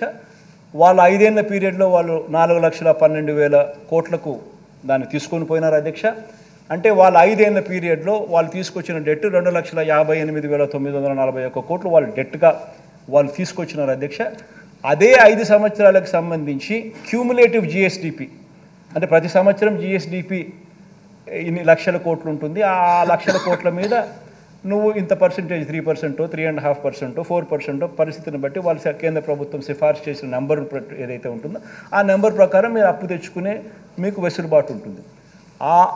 ఆ GSDP నెంబర్స్ ఆ 5 సంవత్సరాలకు కూడా కలిపితే క్యూములేటివ్గా కలిపితే 34,73,475 కోట్ల రూపాయలు అయితే ఈయన తీసుకొచ్చిన అప్పు 2,58,000 కోట్లు 941 కోట్లు అయితే 7.5% ఆయన చంద్రబాబు నాయుడు గారు GSDP మీద క్యూములేటివ్ GSDP మీద ఆయన క్యూములేటివ్గా ఆయన తీసుకొచ్చిన అప్పుల పర్సంటేజ్. అదే టైంలో కేంద్ర ప్రభుత్వం అధ్యక్ష ఆ 5 సంవత్సరాలలో కేంద్ర ప్రభుత్వం వాళ్ళ GDP మీద వాళ్ళు తీసుకొచ్చిన అప్పులు కాస్త అప్పులు ఎంత అని గమనిస్తే సెంట్రల్ గవర్నమెంట్ బారోయింగ్ 3.6% ఉంటే స్టేట్ గవర్నమెంట్ బారోయింగ్ 7.5% కింద చూపిస్తారు. 7.5% అయితే మన హయాంలోకి వచ్చేసరికి కేంద్ర ప్రభుత్వం కోవిడ్ అయితేనేమి రకరకాల కారణాలు అయితేనేమి సెంట్రల్ గవర్నమెంట్ బారోయింగ్స్ కూడా దేశవ్యాప్తంగా ప్రపంచవ్యాప్తంగా పెరిగినట్టే కేంద్ర ప్రభుత్వం కూడా వాళ్ళ అప్పుల పర్సంటేజ్ 6.5% ఆఫ్ దేర్ GDP ఈ 5 సంవత్సరాల GDP నెంబర్స్ క్యూములేటివ్లో వాళ్ళు బారో చేసింది 6.5% అయితే మనం బారో చేసింది only 5.2% of our GSDP 5 years cumulative balance. So ఏ రకంగా చూసినా కూడా ఏ స్టాండర్డ్లో గమనించినా కూడా అప్పుల పరంగా కానీ గవర్నెన్స్ పరంగా కానీ ఫిస్కల్ మేనేజ్మెంట్ పరంగా కానీ ఏ పరంగా చూసినా కూడా గత ప్రభుత్వానికి మన ప్రభుత్వానికి ఎంత వ్యత్యాసం ఉంది అని చెప్పడానికి ఈ డేటా ఎంతో ఉపయోగపడుతుందని చెప్పి కూడా ఈ సందర్భంగా చెప్పడానికి నేను సంతోషపడుతున్నాను, గర్వపడతా ఉన్నాను అధ్యక్ష. అసలు యాక్చువల్గా ఈ మాదిరిగా పరిపాలన చేయగలుగుతామని చెప్పి నిజంగా ఎవరు ఊహించని విధంగా మన ఆయన అంటాడు 14 ఏళ్ళు ముఖ్యమంత్రిగా నేను పరిపాలన చేసినా నాకు ఎంతో ఎక్స్పీరియన్స్ ఉందని చెప్పి. ఎందుకు ఉందా అధ్యక్ష ఎక్స్పీరియన్స్? ఎవరికి అర్థం కాదు. కొట్టుకునేదానికి తప్ప ఎందుకు సరిపోదు. మాకేం ఎక్స్పీరియన్స్ లేకపోయినా కానీ ఈ రకమైన నెంబర్స్తో ఈ రకమైన ఫిగర్స్తో we are showcasing that how best we can ఈ మాదిరిగా ఎలా పరిపాలన చేయగలుగుతామని మేము చూపిస్తూ ఉన్నాం. అధ్యక్ష నిజాలు ఇలా ఉంటే అధ్యక్ష మన ప్రభుత్వం మీరు గమనించినట్టయితే అధ్యక్ష ఆ 5 సంవత్సరాల పీరియడ్లో మన ప్రభుత్వం 2,91,000 కోట్లు మనం అప్పు చేస్తే ఈ 2,91,000 కోట్ల అప్పును వాడు 13 లక్షల కోట్లు అంటాడు, వాడు 10 లక్షల కోట్లు అంటాడు. వాళ్ళ ఇష్టం ఏదైతే అది దాన్ని చెప్పుకుంటూ పోతా ఉన్నాడు అధ్యక్ష. ఈ 14 ఏళ్ళు సీఎంగా అధ్యక్ష తాను చేసింది ఏమిటనంటే అధ్యక్ష చంద్రబాబు నాయుడు గారు సీఎంగా 14 సంవత్సరాలు ఉన్నా కూడా తాను చేసింది ఏమిటి అధ్యక్ష? కుటుంబాలకు ఏమీ చేయలేదు. ఏ ఒక్క కుటుంబానికి కూడా పలాని మంచి తాను చేయగలిగినాడు, పలానా మంచి తాను చేసినాడు అని ఎక్కడా కూడా చెప్పుకునే పరిస్థితి లేదు అధ్యక్ష. నేను ఈ మధ్యకాలంలోనే నా లాస్ట్ 2 స్పీచ్లలో కూడా చెప్తా ఉన్నా, ప్రతి ఇంటికి వెళ్ళమని చెప్తా ఉన్నా, ప్రతి ఇంటికి వెళ్ళి అడగమని చెప్తా ఉన్నా, 10 సంవత్సరాల బ్యాంక్ అకౌంట్ తీసుకోమని చెప్తా ఉన్నా. ఆ ఇంట్లో ఉన్న ఆ లబ్ధిదారుడు, ఆ ఇంట్లో ఉన్న ఆ అక్క చెల్లెమ్మలు 10 సంవత్సరాల వాళ్ళ బ్యాంక్ అకౌంట్ వాళ్ళే తీసుకుని చంద్రబాబు నాయుడు 5 సంవత్సరాల బ్యాంక్ అకౌంట్ డీటెయిల్స్ మన 5 సంవత్సరాల మన పరిపాలనలో ఉన్న బ్యాంక్ అకౌంట్ డీటెయిల్స్ వాళ్ళనే చూడమని చెప్తా ఉన్నాం. చంద్రబాబు నాయుడు గారు 5 సంవత్సరాల కాలంలో కనీసం ₹1 అయినా వాళ్ళ బ్యాంక్ అకౌంట్కు చేరిందా అని చెప్పి వాళ్ళని అడగమని చెప్తా ఉన్నాం. అదే ఈ ప్రభుత్వ హయాంలో మన ప్రభుత్వ హయాంలో ఎన్ని లక్షల రూపాయలు ఆ బ్యాంక్ అకౌంట్లలోకి డబ్బులు పడిందో వాళ్ళనే అడగమని చెప్తా ఉన్నాం, వాళ్ళనే గమనించమని అడుగుతాం. అధ్యక్ష బాబు చేసిన ఆ అప్పుల్లో అధ్యక్ష మరి అదే రాష్ట్రం అదే బడ్జెట్ కేవలం మారిందల్లా ఒక ముఖ్యమంత్రి మాత్రమే మారాడు అధ్యక్ష. మరి అదే రాష్ట్రం అదే బడ్జెట్ అయినప్పుడు కేవలం మారిందల్లా ఒక ముఖ్యమంత్రి మాత్రమే మార్పు మాత్రమే జరిగినప్పుడు అప్పుల గ్రోత్ రేటు కూడా అప్పటికంటే ఇప్పుడు తక్కువ ఉన్నప్పుడు మరి ఎందుకు ఈ ప్రభుత్వ హయాంలో ఎందుకు ఈ మాదిరిగా ప్రతి అక్కచెల్లెమ్మ కుటుంబానికి ఇంత మంచి జరిగింది? ఎందుకు గత 5 సంవత్సరాలలో చంద్రబాబు నాయుడు గారి హయాంలో మనకన్నా ఎక్కువ అప్పులు చేసి కూడా గ్రోత్ రేట్ ఆఫ్ అప్పులు మనకన్నా కూడా ఎక్కువ చేసి కూడా ఎందుకు చంద్రబాబు నాయుడు గారు చేయలేకపోయారు అని చెప్పి ప్రతి ఒక్కరూ కూడా ఆలోచన చేయాలని చెప్పి ఈ సభ ద్వారా ప్రజలందరినీ కూడా కోరుతా ఉన్నారు అధ్యక్ష.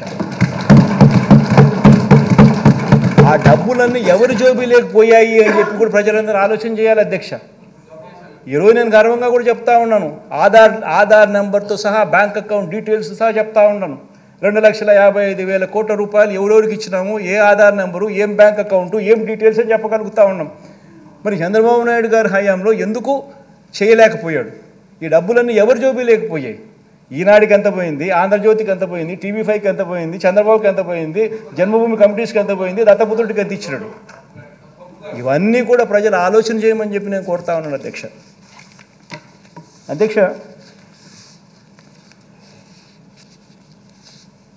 మనం చేయని అప్పును మనం చేసినట్టుగా, తాను చేయని అభివృద్ధిని తానే చేసినట్టుగా మాట్లాడడం నిజంగా ఎంత మటుకు ధర్మం అని చెప్పి కూడా ఈ సందర్భంగా ఈ సభ ద్వారా నేను అడుగుతాను అధ్యక్ష. అంతటి ప్రతికూల పరిస్థితిలో కూడా అధ్యక్ష ఎంతో చిత్తశుద్ధితో, ఎంతో పట్టుదలతో, ఎంతో నిబద్ధతతో అధ్యక్ష రాష్ట్రంలో రైతన్నలకు, రాష్ట్రంలో పిల్లలకు, రాష్ట్రంలో అక్కచెల్లెమ్మలకు, రాష్ట్రంలో అవ్వాతాతలకు, రాష్ట్రంలోని సామాజిక వర్గాల సంక్షేమం కోసం అడుగులు ఏ రకంగా ముందుకు వేశామో ఈ 5 సంవత్సరాల మన పరిపాలనే ఒక నిదర్శనంగా హిస్టరీ విల్ ఆల్వేస్ రిమెంబర్ అని చెప్పి కూడా ఈ సందర్భంగా నేను చెప్తాను.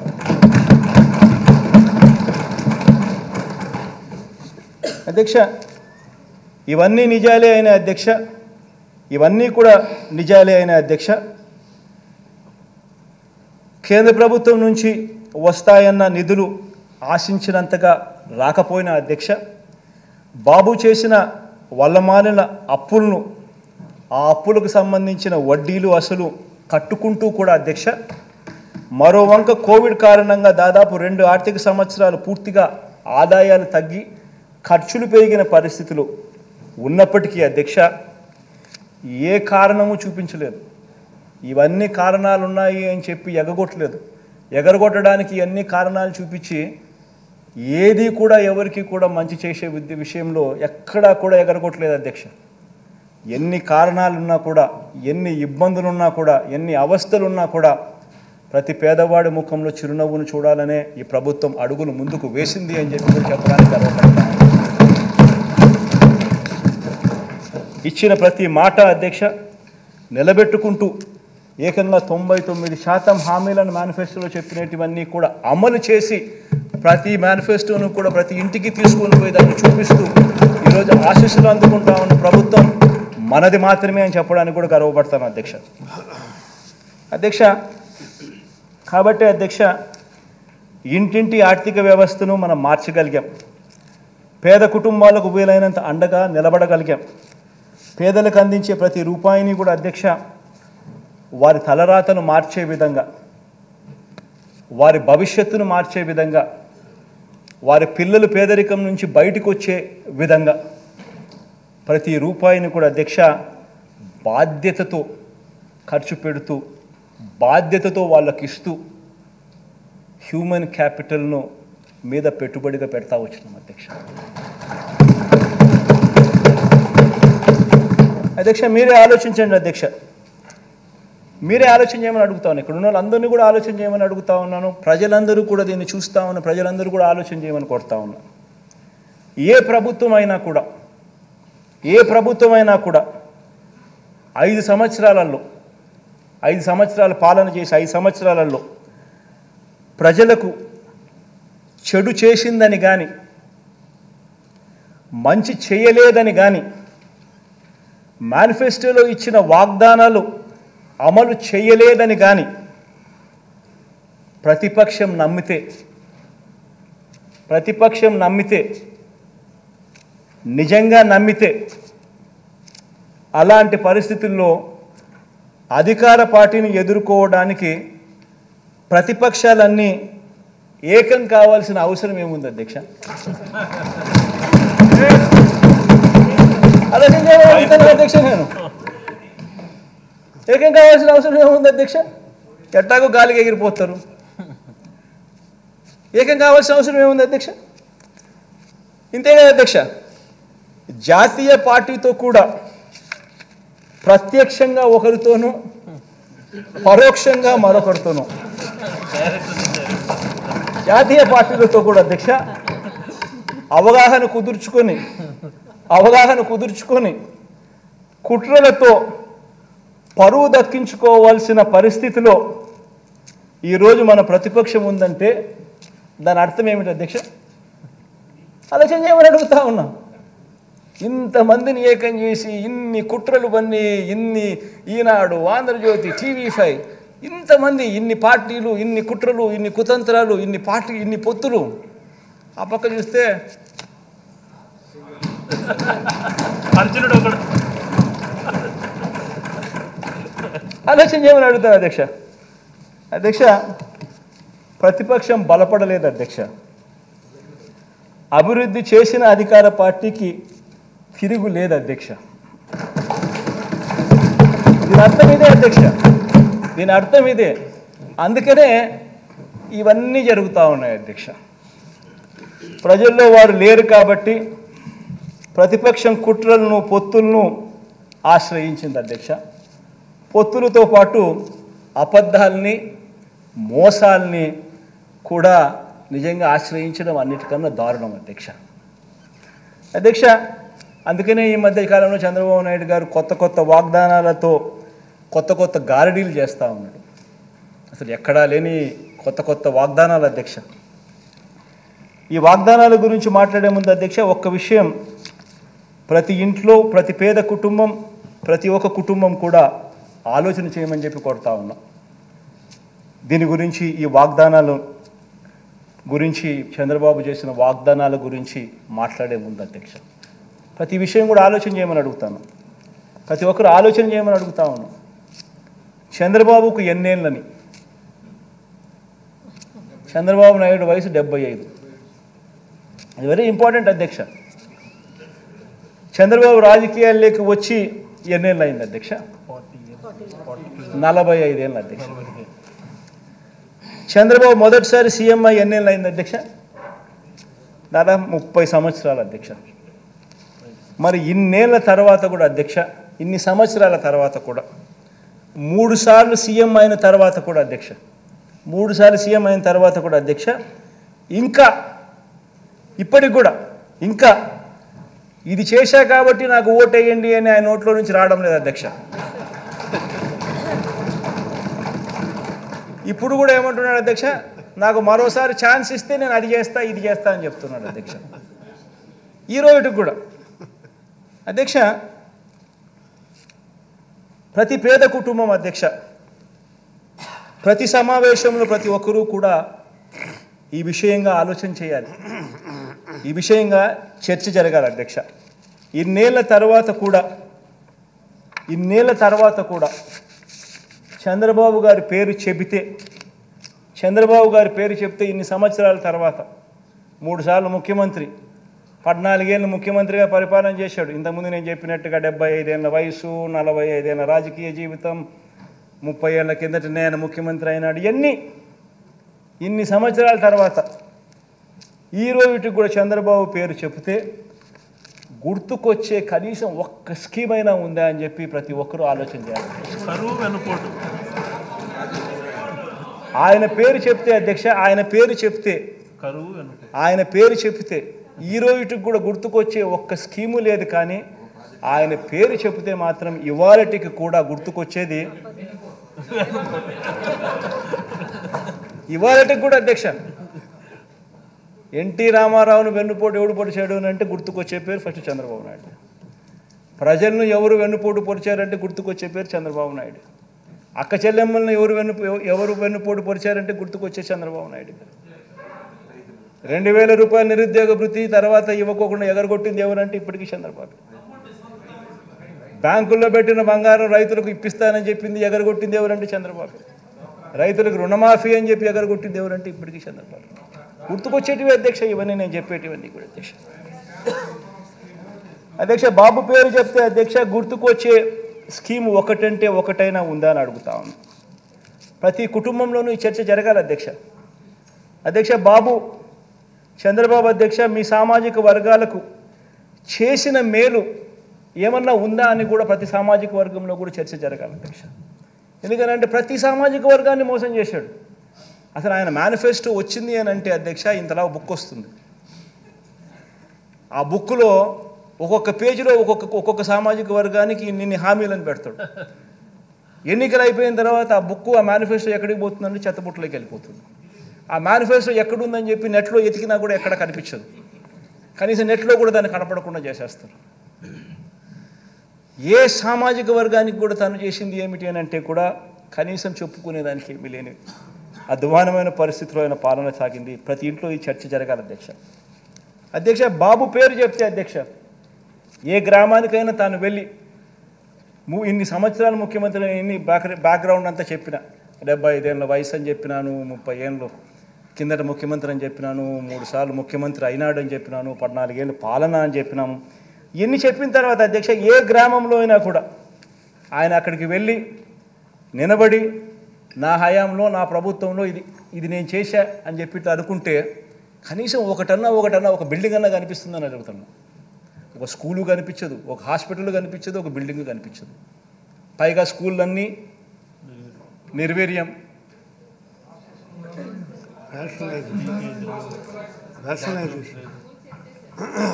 మే స్కూళ్ళల్లో పరిస్థితికి నేను చెప్పాల్సిన పనుల చంద్రబాబు నాయుడు హయాంలో ఏ మాదిరిగా ఉన్నాయి ఆ రకంగా కనిపించే పరిస్థితి అధ్యక్ష. ఎందుకంటే అధ్యక్ష ఇప్పుడు కూడా అధ్యక్ష ఈ మనిషి ఇప్పుడు కూడా ఈ మనిషి గురించి ఎందుకు ఇంతగా నేను చెప్పాల్సి వచ్చిందంటే ఇప్పుడు కూడా అధ్యక్ష మరోసారి అలాంటి అబద్ధాలు, మరోసారి అలాంటి మోసాలతో మళ్ళీ మరో మేనిఫెస్టో అని చెప్పి ఆయన ముందుకు వస్తూ ఉన్నారు అధ్యక్ష. ఈ మనిషిని నమ్మడం అంటే ఏమిటంటే అధ్యక్ష, బంగారు కడియం బహుమతిగా ఇస్తానని ఊబులోకి దింపి మనుషులను తినేసే కథలో పులి మాదిరిగా కొత్త ఎర్రలతో ఈ పెద్ద మనిషి బయలుదేరాడు అధ్యక్ష. ఈ మనిషిని నమ్మితే ఆ పులి కథే గుర్తుకొస్తుంది అధ్యక్ష. అబద్ధాలు చెప్పేటప్పుడు అధ్యక్ష భావదారిద్ర్యం ఎందుకు అన్నది బాబు సిద్ధాంతం అధ్యక్ష. అబద్ధాలు చెప్పేటప్పుడు భావ దారిద్ర్యం ఎందుకు అనేది ఆయన సిద్ధాంతం అధ్యక్ష. ఏమైనా చెప్పేసి ఇట్లా అబద్ధాలు చెప్పేటప్పుడు ఏముంది, 1,00,000 అయితేనేమి, 1,00,00,000 అయితేనేమి, యాడైనా చెప్పేసి అది ఆయన సిద్ధాంతం అధ్యక్ష. నమ్మినవాడు మునుగుతాడు, నమ్మించిన వాడు దోచుకోగలుగుతాడు. ఇది ఆయన సిద్ధాంతం అధ్యక్ష.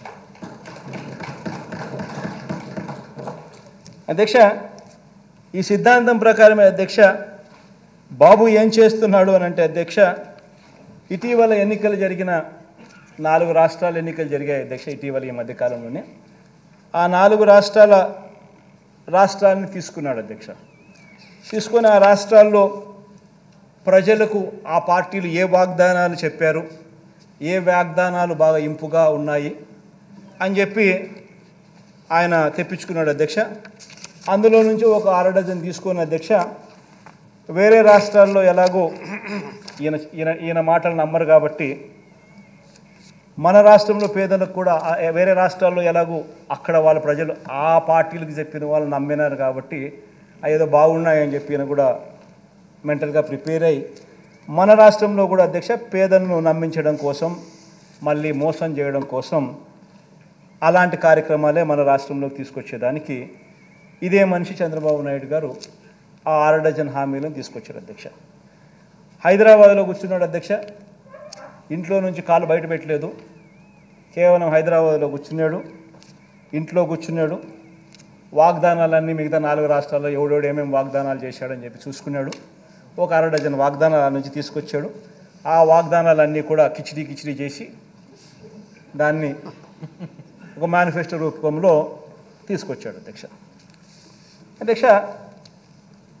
ఈ కిచిడి వండి ప్రజలకు నిజంగా చిత్తశుద్ధి లేదు, ప్రజల మీద చిత్తశుద్ధి లేదు, ఇవన్నీ నిజంగా అమలు చేస్తామా, నిజంగా చేయమా, చేసే అవకాశం ఉందా, పరిస్థితులు ఉన్నాయా, ఆలోచనలు లేవు.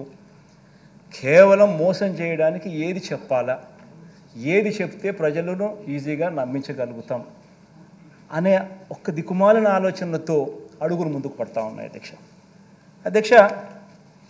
మరో వంక అధ్యక్ష, అంతకుముందే అధ్యక్ష పేదలకు సంక్షేమ పథకాలు జగన్ ఎక్కువగా ఇచ్చేస్తున్నాడని, ఇది నిజంగా దిస్ ఇస్ వెరీ ఇంపార్టెంట్ అధ్యక్ష. ఎందుకనంటే ఈ మాదిరిగా తను కిచిడి తయారు చేసేటప్పుడు మరో వంక ఒకసారి గమనించినట్టయితే అంతకుముందే పేదలకు సంక్షేమ పథకాలు జగన్ ఎక్కువగా ఇస్తున్నాడని, ఇలా ఇవ్వటం సరికాదని, సంక్షేమ పథకాల వల్ల అభివృద్ధి ఆగిపోతుందని, రాష్ట్రం శ్రీలంక అయిపోతుందని, జగన్ మాదిరిగా డీబీటీ చేస్తే రాష్ట్రం శ్రీలంక అయిపోతుందని ఇదే చంద్రబాబును మోస్తా ఉన్న ఇదే ఈనాడు, ఇదే ఆంధ్రజ్యోతి, ఇదే టీవీ5 ఇదే రాతలు రాసి ఎన్నికల దగ్గరకు వచ్చేసరికి జగన్ ఇంత చెప్పినాడా, నేను ఇంత చెప్తాను అని చెప్పి ఏకంగా మీరు మోసాలు చేసేదానికోసం ఇన్ని చేస్తూ ఉంటే ఆలోచన చేయమని అడుగుతాను అధ్యక్ష. ప్రతి కుటుంబం కూడా దీంట్లో చర్చ జరగాలి. అంటే వీళ్ళకి సిన్సియారిటీ ఎక్కడుంది, వీళ్ళకి చిత్తశుద్ధి ఎక్కడుంది, వీళ్ళకి నిజాయితీ ఎక్కడుంది, ఏదన్నా ఒకటి చెప్తే చేస్తారా అని ప్రజలు నమ్మడానికి వీళ్ళలో ఎక్కడ ఉంది నిబద్ధత అని చెప్పి ప్రతి ఒక్కరు కూడా ఆలోచన చేయాలి అధ్యక్ష వీళ్ళు ఏ ఒక్కరూ కూడా అధ్యక్ష అధికారం అన్నది కేవలం ప్రజలకు మంచి చేయడం కోసం వీళ్ళు ఉపయోగపెట్టుకునే దానికోసం రావడం లేదు అధ్యక్ష అధికారంలోకి. వీళ్ళకి అధికారం ఎందుకు కావాలి అని అంటే ప్రజలను మోసం చేయడానికి వీళ్ళు దోచుకొని పంచుకునే దానికోసం మాత్రమే అధికారం వీళ్ళకి కావాలి అధ్యక్ష చంద్రబాబు నాయుడు గారు ఏం హిస్టరీ అయినా గమనించినా కూడా అదే కనిపిస్తుంది అధ్యక్షగా. ఏ మేనిఫెస్టో అయినా చంద్రబాబు నాయుడు గారిని తీసుకోండి. 1994లో చంద్రబాబు నాయుడు గారు తన మేనిఫెస్టోలో చెప్పిన మేనిఫెస్టో తీసుకున్నా ఇవే మోసాలే కనిపిస్తాయి, ఇవే మోసాలే కనిపిస్తాయి. 1999లో తాను ఇచ్చిన మేనిఫెస్టో గమనించినా ఇటువంటి మోసాలే కనిపిస్తాయి. ఇక లేటెస్ట్గా 2014 అయితే అందరికీ బాగా గుర్తుంటాయి. ఆ 2014లో ఇచ్చిన మేనిఫెస్టో మన అందరికీ కూడా గుర్తుంటుంది, ప్రజలందరికీ కూడా గుర్తుంటుంది. ఆ మేనిఫెస్టో కూడా చూస్తే కూడా అవే కనపడతాయి. ఆయన తొలి సంతకాలు అధ్యక్ష, ఆయన తొలి సంతకాలు సామాజిక వర్గాలకు ఇచ్చిన వాగ్దానాలు, రైతులకు ఇచ్చిన వాగ్దానాలు, అక్క చెల్లెమ్మలకు ఇచ్చిన వాగ్దానాలు, పిల్లలకి ఇచ్చిన వాగ్దానాలు, నిరుద్యోగులకు ఇచ్చిన వాగ్దానాలు, ఇలా మొత్తంగా 650 వాగ్దానాలతో మేనిఫెస్టో రిలీజ్ చేసి అందులో కనీసం 10% కూడా అమలు చేయకుండా ఆ మేనిఫెస్టో ఎక్కడుంది అని చెప్తే దాన్ని కూడా కనిపించుకోకుండా వెబ్సైట్లలో నుంచి తీసేసే పరిస్థితిలోకి పోయినాడు అని అంటే ఇలాంటి వ్యక్తి 2024 ఎన్నికల్లో ఇలాంటి వ్యక్తిని నమ్మడం కరెక్టేదా అని చెప్పి ప్రతి ఒక్కరూ ఇంట్లో ఆలోచన చేసుకోవాలి అధ్యక్ష ఎలాగో అధ్యక్ష ప్రజలు అధికారం ఇవ్వరన్న నమ్మకంతో అధ్యక్ష బాబు మార్క్ గ్యాంబ్లింగ్ మొదలుపెట్టాడు అధ్యక్ష. ఎట్టాగో ప్రజల అధికారంలోకి ఈయనకి ఇవ్వరు, ఈయన అధికారంలోకి వచ్చేది లేదు, ప్రజలు ఎలాగో ఈయన నమ్మరు కాబట్టి చెప్పే మాటలు గ్యాంబ్లింగ్ తరహాలో చెప్పడం మొదలుపెట్టాడు అధ్యక్ష. వేరే రాష్ట్రాల్లో పనిచేసిన వాగ్దానాలన్నీ కూడా పట్టుకొని ప్యాకాటకు దిగాడు అధ్యక్ష. రాష్ట్రం శ్రీలంక అయిపోతుందని చెప్పిన అదే నోటితోనే ఆయన చేస్తున్న ఈ గ్యాంబ్లింగ్ వ్యవహారంలో అధ్యక్ష 6 వాగ్దానాలను తాను ఈ మధ్యకాలంలో చెప్పాడు. ఈ 6 వాగ్దానాలు కూడా ఓన్లీ శాంపుల్.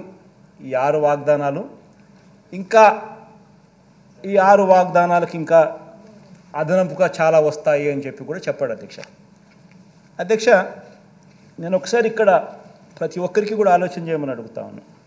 స్లైడ్ నెంబర్ 13 ఒకసారి ప్రజెంటేషన్ ఏమన్నా అధ్యక్ష. ఇది మన పార్టీకి సంబంధించింది అధ్యక్ష. మన పార్టీకి సంబంధించి అధ్యక్ష ఈ 5 సంవత్సరాలలో డీబీటీ అయితే నేరుగా బటన్ నొక్కి అక్క చెల్లెమ్మల కుటుంబాల ఖాతాలోకి పంపించడం అయితేనేమి, నాన్ డీబీటీ అంటే నేను చెప్పినట్టుగా ఇంతకుముందు ఇళ్ల స్థలాలు, ఇళ్ల పట్టాలు, ఈ సంపూర్ణ పోషణం, గోరుముద్ద, విద్యా కానుక ఇటువంటివి అయితేనేమి, ఇవన్నీ కూడా ఒకసారి హౌస్ సైట్స్ ఇటువంటివన్నీ కూడా గమనిస్తే అధ్యక్ష రాష్ట్ర ప్రభుత్వం ఖర్చు ఎంత చేసింది అని చెప్పి గమనించినట్టయితే అధ్యక్ష హౌస్ సైట్స్ కూడా అధ్యక్ష మార్కెట్ విలువ తీసుకోలేదు. రాష్ట్ర ప్రభుత్వం ఎంతైతే డబ్బు ఖర్చు పెట్టిందో దాని విలువ తీసుకున్నాం. మార్కెట్ విలువ తీసుకుంటే దాని విలువ ఇంకా ఎక్కువ ఉంటుంది, అది వేరే విషయం. ఎంత ఖర్చు పెట్టామని చెప్పి చూసుకుంటే అధ్యక్ష దాదాపుగా 2,55,000 కోట్లు డీబీటీగా పెట్టినాము, మరో 1,07,000 కోట్లు నాన్ డీబీటీగా పెట్టినట్టు క్లియర్ కట్గా అకౌంట్స్ సహా కనిపిస్తూ ఉంటుంది. అంటే మొత్తంగా సంవత్సరానికి 72,000, సంవత్సరానికి 70,000 కోట్ల రూపాయలు రాష్ట్ర ప్రభుత్వం 5 సంవత్సరాలలో సంవత్సరానికి 5,000 కోట్ల రూపాయలు 70,000 కోట్ల రూపాయలు ఖర్చు చేసినట్టుగా ఇక్కడ మనం చేయగలిగాము అధ్యక్ష, చూపిస్తూ ఉన్నాం అధ్యక్ష. మరి దీంట్లో కూడా అధ్యక్ష గమనించాల్సింది ఏంటంటే అధ్యక్ష మనం ఈ 70,000 కోట్ల సంవత్సరానికి మనం ఖర్చు చేసేది మనం పెడితే ఎన్నికి దీంట్లో ఏ ప్రభుత్వం అన్నా రాని అధ్యక్ష, ఏ ప్రభుత్వం అన్నా రాని అధ్యక్ష కొన్ని పథకాలు ఎవరు రద్దు చేయలేరు అధ్యక్ష. ఇప్పుడు మనం 66,34,000 మందికి నేను పెన్షన్ ఇస్తూ ఉన్నాం. మనం ఈ 66,34,000 మందికి మనం పెన్షన్ ఇస్తూ ఉన్నాం. దానికి సంవత్సరానికి అయ్యే ఖర్చు 23,600 కోట్లు. ఇది ఏ ప్రభుత్వమైనా రద్దు చేసే పరిస్థితి ఎవరికీ లేదు. ఎవరైనా ఇది చేయాల్సిందే. ఉచిత విద్యుత్, రైతన్నలకు ఇచ్చే ఉచిత విద్యుత్ 11,000 కోట్ల రూపాయలు ఖర్చు అవుతుంది. ఇది కూడా ఎవడు రద్దు చేసే పరిస్థితి లేదు. సబ్సిడీ కింద బియ్యం, సివిల్ సప్లైస్ 4,600 కోట్ల రూపాయలు మనం ఖర్చు చేస్తూ ఉన్నాం.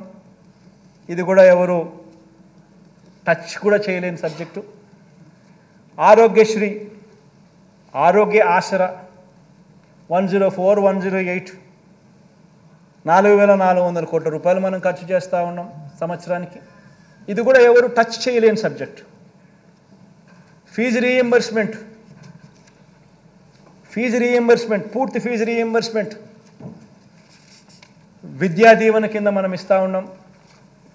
2,800 కోట్ల రూపాయలు ఖర్చు చేస్తూ ఉన్నాం విద్యా దీవెన కింద. ఎవరు కూడా ఇది టచ్ చేయలేని సబ్జెక్ట్.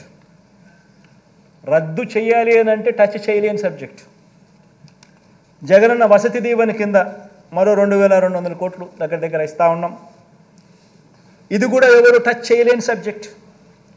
సంపూర్ణ పోషణం కింద గర్భిణీ స్త్రీలకు, బాలింతలకు, చిన్నారులకు, 6 ఏళ్ల లోపున్న పిల్లలకు సంపూర్ణ పోషణం కింద పౌష్టిక ఆహారం కోసం డబ్బులు ఇస్తూ ఉన్నాం 2,200 కోట్లు. ఎవరు టచ్ చేయలేని సబ్జెక్ట్. గోరుముద్ద కింద ప్రతి బడిలోనూ పిల్లలకు మంచి న్యూట్రిషియస్ ఫుడ్ పెడతా ఉన్నాం. రోజుకొక మెనూతో పెడతా ఉన్నాం. ఎవరూ కూడా దీన్ని టచ్ చేయలేని సబ్జెక్ట్. 1,900 కోట్ల రూపాయలు ఖర్చు అవుతా ఉంది. ఈ 8 పథకాలు అధ్యక్ష, నేను పైన చెప్పినట్టు 8 పథకాలకే 52,700 కోట్ల రూపాయలు అవుతా ఉన్నాయి. 8 పథకాలకే. అంటే ఎవరైనా కూడా టచ్ చేయాలంటే కూడా టచ్ చేయలేని సబ్జెక్ట్స్. టచ్ చేయాలి అంటే కూడా ఎవడన్నా దీన్ని రద్దు చేయాలి అని ఎవడన్నా టచ్ చేయాలనుకుంటే కూడా కూడా చేయలేని సబ్జెక్ట్. ఖచ్చితంగా అమలు చేయాల్సిందే ఎవరైనా. అటువంటిది 52,700 కోట్లు. మళ్ళీ ఈ 52,700 కోట్లకు చంద్రబాబు నాయుడు గారు ఇప్పుడు చెప్పిన ఈ 6 హామీలు ఇవి కూడా యాడ్ చేస్తే, ఈ స్లైడ్ 14 చూపించాం, 14, ఈ 6 కూడా యాడ్ చేస్తే ఏమన్నాడు? మహాశక్తి అంట.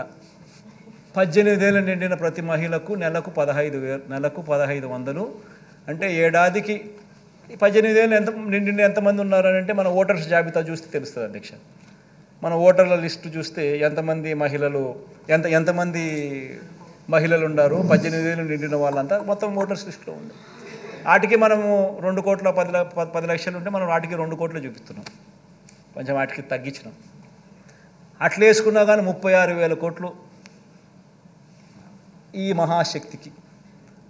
తల్లి తర్వాత ఈ తల్లికి వందనం, అది ఏంది, ఎంతమంది పిల్లలు ఉంటే అంతమందికి 15,000 అంట. ఏం నోటికి ఎంత వస్తే అంత చెప్పేసేయడమే, కాబట్టి ఏం పోయేదేముంది అని చెప్పి ఇచ్చేదే సచ్చేదే మన అనే లెవెల్లోకి మనుషులు చెప్పేయడం మొదలు పెడతా ఉన్నారు. తల్లికి వందనం అని చెప్పి ఎంతమంది పిల్లలు ఉంటే అంతమందికి. రాష్ట్రంలో 83 లక్షల మంది పిల్లలకు మనం మంచి జరిగిస్తూ 44 లక్షల మంది తల్లులకు మనం ఇస్తూ ఉంటే ఆయన 83 లక్షల మంది పిల్లలకు లెక్కేసుకొని దానికి 12,450 కోట్లు. తర్వాత యువగలం, ఈయనే ఇంతకుముందు 2014లో ఇంటింటికి ఉద్యోగం ఇకపోతే 2,000 రూపాయలు నిరుద్యోగ వృత్తి అని చెప్పినోడు అది చేయకపోగా ఆ 2014లో ఎన్నికల మేనిఫెస్టోలో ఇచ్చిన మాట, ఇది ఇచ్చిన మాటే.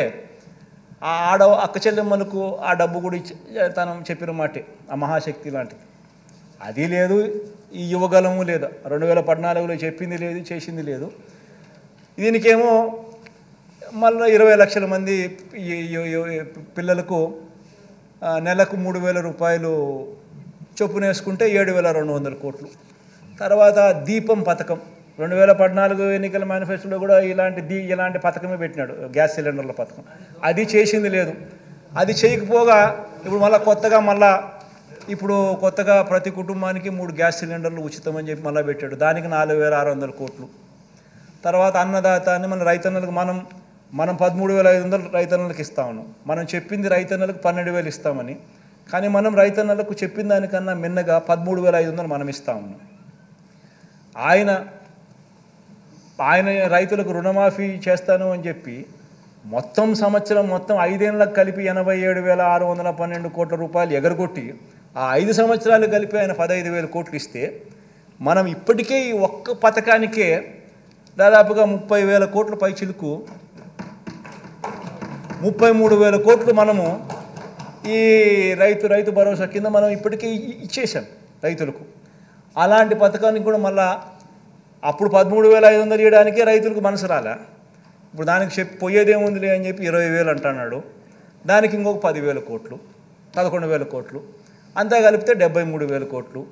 ఈ 73,000 కోట్లకు నేను ఇంతకుముందు చెప్పినా కదా, టచ్ చేయలేని సబ్జెక్టులు ఉన్నాయని చెప్పి పెన్షన్లు కానీ, ఉచిత విద్యుత్ కానీ, పేదలకు అందే బియ్యం కానీ, పీడిఎస్ బియ్యం కానీ, ఆరోగ్యశ్రీ కానీ, పూర్తి ఫీజు రీఎంబర్స్మెంట్ కానీ, వసతి దీవెన కానీ, సంపూర్ణ పోషణం కానీ, గోరుముద్ద కానీ, ఈ 8 పథకాలు నేను ఏదైతే చెప్పినా టచ్ చేయాలనుకున్నా కూడా ఎవడు చేయలేని సబ్జెక్ట్ అని చెప్పినా కదా, ఆ 52,700 ఈ 73,440 కోట్లకి 52,750 కోట్లు కలిపితే 1,26,140 సంవత్సరానికి.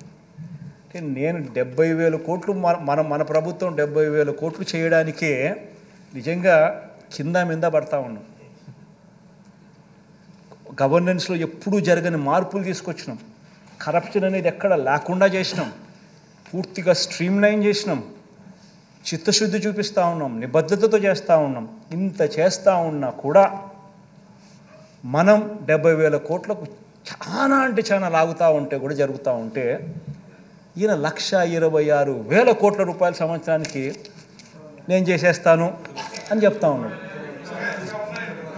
ఇంకా ఇంకా ఇంకా ఇంకా ఇంకా 6 పథకాలకి ఇంకా ఉన్నాయని చెప్తున్నాడు. మళ్ళా ఇంకా ఇంకా ఇంకా ఇంకా 6 పథకాలకి ఇంకా ఉన్నాయని చెప్తున్నాడు.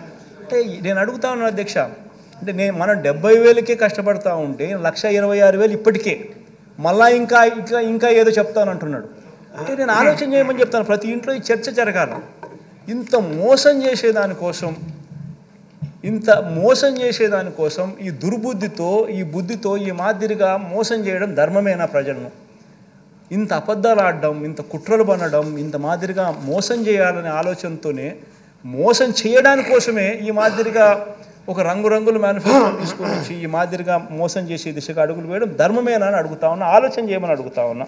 ప్రతి ఒక్కరూ కూడా ఈ విషయం ప్రతి ఇంట్లో కూడా చర్చ జరగాలని కూడా కోరుతా ఉన్నా. అధ్యక్ష చంద్రబాబు నాయుడు గారిని అడిగితే అధ్యక్ష, మరి జగన్ 70,000కే ఇంత కష్టపడతా ఉన్నాడు కదబ్బా, నువ్వు 70,000కే రాష్ట్రం శ్రీలంక అయిపోతుందని అంటున్నావు కదా, మరి నీకు ఇవన్నీ చేస్తే కనీసం 1,26,000 నువ్వు చెప్పి ఇంకా కొత్త ఎన్ని యాడ్ చేస్తే అది ఇంకా 1,50,000కు పోతుందేమో నాకు తెలియదు. అవన్నీ చేయడానికి నీకు డబ్బులు యాడ్ నుంచి వస్తాయనంటే చంద్రబాబు నాయుడు, ఈనాడు, ఆంధ్రజ్యోతి, TV5 వాళ్ళకి మీడియా బలం ఎక్కువ కదా అధ్యక్ష. ఎల్లో మీడియా ఎక్కువ, మీడియా బలం ఎక్కువ. వాళ్ళు ఏదైనా గోబెల్స్ ప్రచారం చేయగలుగుతారు. వాళ్ళందరూ ఏమంటారు, చంద్రబాబు నాయుడు సంపద సృష్టిస్తాడు. ఆశ్చర్యం అనిపిస్తుంది అధ్యక్ష. చంద్రబాబు నాయుడు సంపద సృష్టిస్తాడు అని అంటాడు. సరే పోనీ సంపద సృష్టించే కార్యక్రమం ఆయన కొత్తగా ముఖ్యమంత్రి ఇప్పుడు ఫస్ట్ టైం కావడం లేదు కదా, ఆయన సంపద అనేది ఆయన 14 ఏళ్లలో ఆయన సంపద సృష్టించుంటారు కదా. సో 3 సార్లు ఆయన ముఖ్యమంత్రి అయినాడు. సో 3 సార్లు ఆయన ముఖ్యమంత్రి గతంలో పనిచేసినప్పుడు ఆ గత ట్రాక్ రికార్డులో ఏ మేరకు ఆయన సంపద సృష్టించినాడు అని కూడా ఒకసారి చూస్తాం అధ్యక్ష. ఎందుకంటే ప్రజలందరికీ కూడా ఈ సభ ద్వారా ప్రజలందరూ కూడా ఇదంతా కూడా చూడాలి. ఏ మేరకు ఆయన 14 సంవత్సరాలు ముఖ్యమంత్రిగా ఉన్నప్పుడు 3 పర్యాయాలు ఆయన ముఖ్యమంత్రిగా పనిచేసినప్పుడు ఏ మేరకు ఆయన సంపద సృష్టించినాడు, ఎందుకంటే అప్పుడు కూడా ఎప్పుడు మేనిఫెస్టో అమలు చేసింది లేదు, కాబట్టి అది కూడా చూద్దాం అధ్యక్ష. ఏ మేరకు చంద్రబాబు నాయుడు గారు సంపద సృష్టించిన ట్రాక్ రికార్డ్ ఏమిటి అని చూద్దాం అధ్యక్ష. ఇది ఒకసారి గమనించినట్టయితే అధ్యక్ష, రాష్ట్రం అధ్యక్ష ఆయన ముఖ్యమంత్రి కాక మునుపు వరకు 1993 దాకా కూడా రాష్ట్రం రెవెన్యూ సర్ప్లస్ అధ్యక్ష. ఈయన ముఖ్యమంత్రి అయిన పీరియడ్ అధ్యక్ష 1994 నుంచి ఏ సంవత్సరమైనా తీసుకో అధ్యక్ష, మచ్చుకు 10 సంవత్సరాలు చూపిస్తున్నా అధ్యక్ష. ఇక్కడ కనబడుతుంది ఊరికే నెంబర్స్, ఎందుకంటే అది ఇప్పుడు పెట్టామనంటే ఇంకా ఏటకాటుకు పేపర్ పెరిగిపోతుంది కాబట్టి మచ్చుకు 10 సంవత్సరాలు చూపిస్తా ఉన్నాం అధ్యక్ష. ఏ సంవత్సరం అన్నా చూసుకో అధ్యక్ష, చంద్రబాబు నాయుడు గారు ముఖ్యమంత్రి అయితే అధ్యక్ష రాష్ట్రం రెవెన్యూ డెఫిసిట్. మళ్ళా చంద్రబాబు నాయుడు గారు ముఖ్యమంత్రి 2004-05 దిగిపోయినాడు అధ్యక్ష. 2005-06 నుంచి దివంగత నేత నాన్నగారు ముఖ్యమంత్రి అయినారు అధ్యక్ష, రాష్ట్రం రెవెన్యూ సర్ప్లస్. మళ్ళీ 2014-15 చూసుకోండి అధ్యక్ష, చంద్రబాబు నాయుడు ముఖ్యమంత్రి అయినాడు, మళ్ళీ రెవెన్యూ డెఫిసిట్.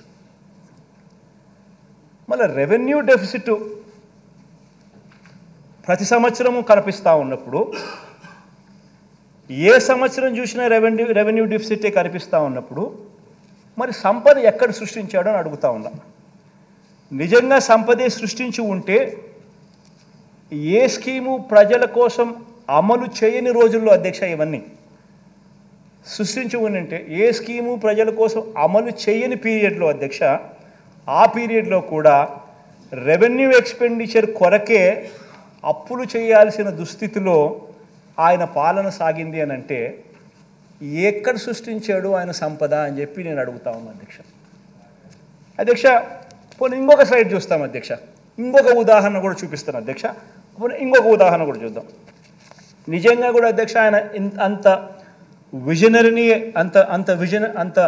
విజనరీ అయితే అధ్యక్ష, నిజంగానే ఆయన అంత గొప్ప మేధావి, అంత గొప్ప విజనరీ అయితే అధ్యక్ష, ఆయన పాలనలో రాష్ట్రం అంత మెరుగుపడి ఉంటే అధ్యక్ష, దేశం జీడిపిలో అధ్యక్ష మన రాష్ట్ర వాటా అంటే మన జిఎస్డిపి వాటా నిజంగానే ఆయన విజనరీ అయితే అధ్యక్ష, దేశం జీడిపి గ్రాస్ స్థూల ఉత్పత్తి దేశం సంబంధించిన జీడిపిలో అధ్యక్ష రాష్ట్రానికి సంబంధించిన జిఎస్డిపి వాటా ఎంత, దేశానికి సంబంధించిన జీడిపిలో రాష్ట్రానికి సంబంధించిన జిఎస్డిపి వాటా కాంట్రిబ్యూషన్ ఎంత అని చెప్పి చూస్తే, ఆయన పీరియడ్ ఆ 5 years 2014 నుంచి 2019 దాకా చూస్తే రాష్ట్ర ప్రభుత్వం కాంట్రిబ్యూట్ చేసింది దేశానికి సంబంధించిన జీడిపిలో 4.47% దేశానికి ఆయన కాంట్రిబ్యూట్ చేస్తే, మన హయాంలో అధ్యక్ష ఈ 5 సంవత్సరాలలో మనము 4.82% మనం కాంట్రిబ్యూట్ చేసాం దేశానికి. అంటే ఎవరు సంపద సృష్టించారు అధ్యక్ష? అంతో ఇంతో ఈ లెక్కలు చూస్తే అంతో ఇంతో దేశానికైనా రాష్ట్రానికైనా మనమే సంపద సృష్టించినట్టుగా క్లియర్గా కనిపిస్తాం. అది కూడా ఏంది అధ్యక్ష, కోవిడ్. అది కూడా అధ్యక్ష కోవిడ్ 2 సంవత్సరాలు రాష్ట్రానికి సంబంధించిన ఆదాయాలు తగ్గడం, ఖర్చులు పెరగడం, ఇన్స్పైట్ ఆఫ్ చంద్రబాబు నాయుడు ఆయన చేసిన అప్పులను సర్వీస్ చేసుకుంటూ రావడం, ఇన్స్పైట్ ఆఫ్ దట్ మనం బటన్ నొక్కడం, నేరుగా అక్కచెల్లెమ్మల ఖాతాల్లోకి ఇంత మంచి చేసే విధంగా ఇన్ని స్కీమ్స్ అమలు చేయడం, ఇన్స్పైట్ ఆఫ్ దట్ ఆయన హయాంలో ఏ స్కీము లేదు, ఏ బటను లేదు, ఏ మంచి చేసింది లేదు. అయినా కూడా రాష్ట్రానికి సంబంధించిన GSDP contribution into GDP into national kitty of జీడిపిలో చూస్తే 4.47% ఆయన హయాం జరిగితే, మన హయాంలో 4.82% మనం కాంట్రిబ్యూట్ చేస్తున్నాం, క్లియర్గా కనిపిస్తాం అధ్యక్ష. మనసు లేని నాయకుడు అధ్యక్ష, మోసం చేసే నాయకుడు అధ్యక్ష, కేవలం వాగ్దానాలు మాత్రమే చేస్తాడు అధ్యక్ష. మనసున్న ప్రభుత్వం అధ్యక్ష, మాట ఇస్తే అమలు చేసే ప్రభుత్వం అధ్యక్ష, నిజాలు చెబుతుంది. ఇది ఆయనకు మనకు ఉన్న తేడా అధ్యక్ష. బాబుకు అధ్యక్ష వాగ్దానాలు అమలు చేసే ఉద్దేశం లేదు, అమలు చేసిన చరిత్ర అంతకన్నా లేదు అధ్యక్ష. చంద్రబాబు మేనిఫెస్టో అధ్యక్ష ఏ ఒక్కరైనా నమ్మటము అని అంటే బంగారు కడియం ఇస్తా అన్న పులిని నమ్మటమే అధ్యక్ష. చంద్రబాబు నాయుడు గారి నమ్మడం కానీ ఆయన మేనిఫెస్టోని కానీ నమ్మటమైన కూడా అధ్యక్ష.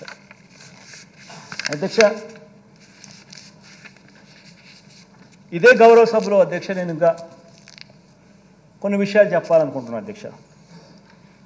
అధ్యక్ష, రాష్ట్ర ప్రజలకు అధ్యక్ష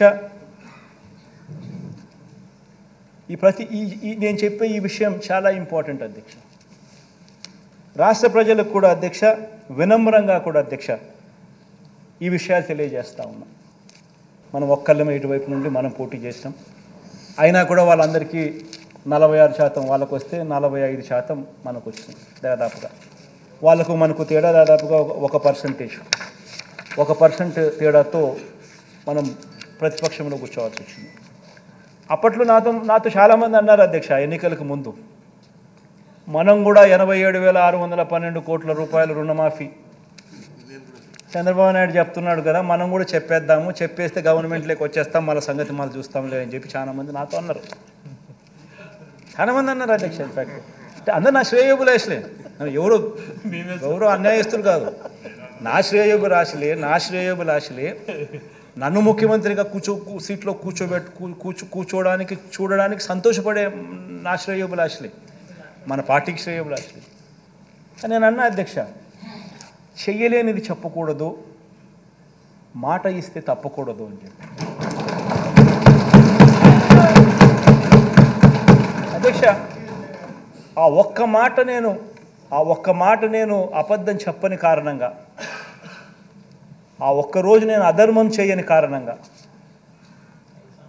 1%తో 5 సంవత్సరాలు నేను ప్రతిపక్షంలో కూర్చోవాల్సి వచ్చింది అధ్యక్ష. ఇది రియాలిటీ అధ్యక్ష.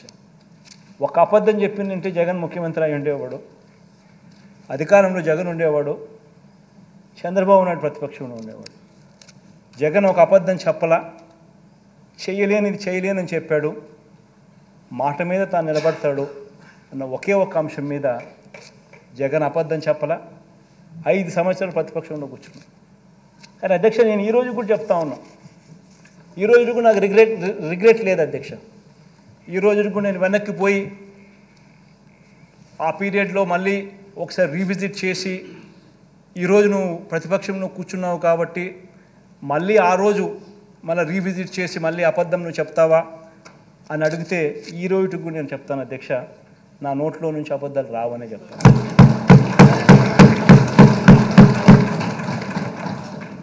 అధ్యక్ష, ఇది చాలా ఇంపార్టెంట్ అధ్యక్ష.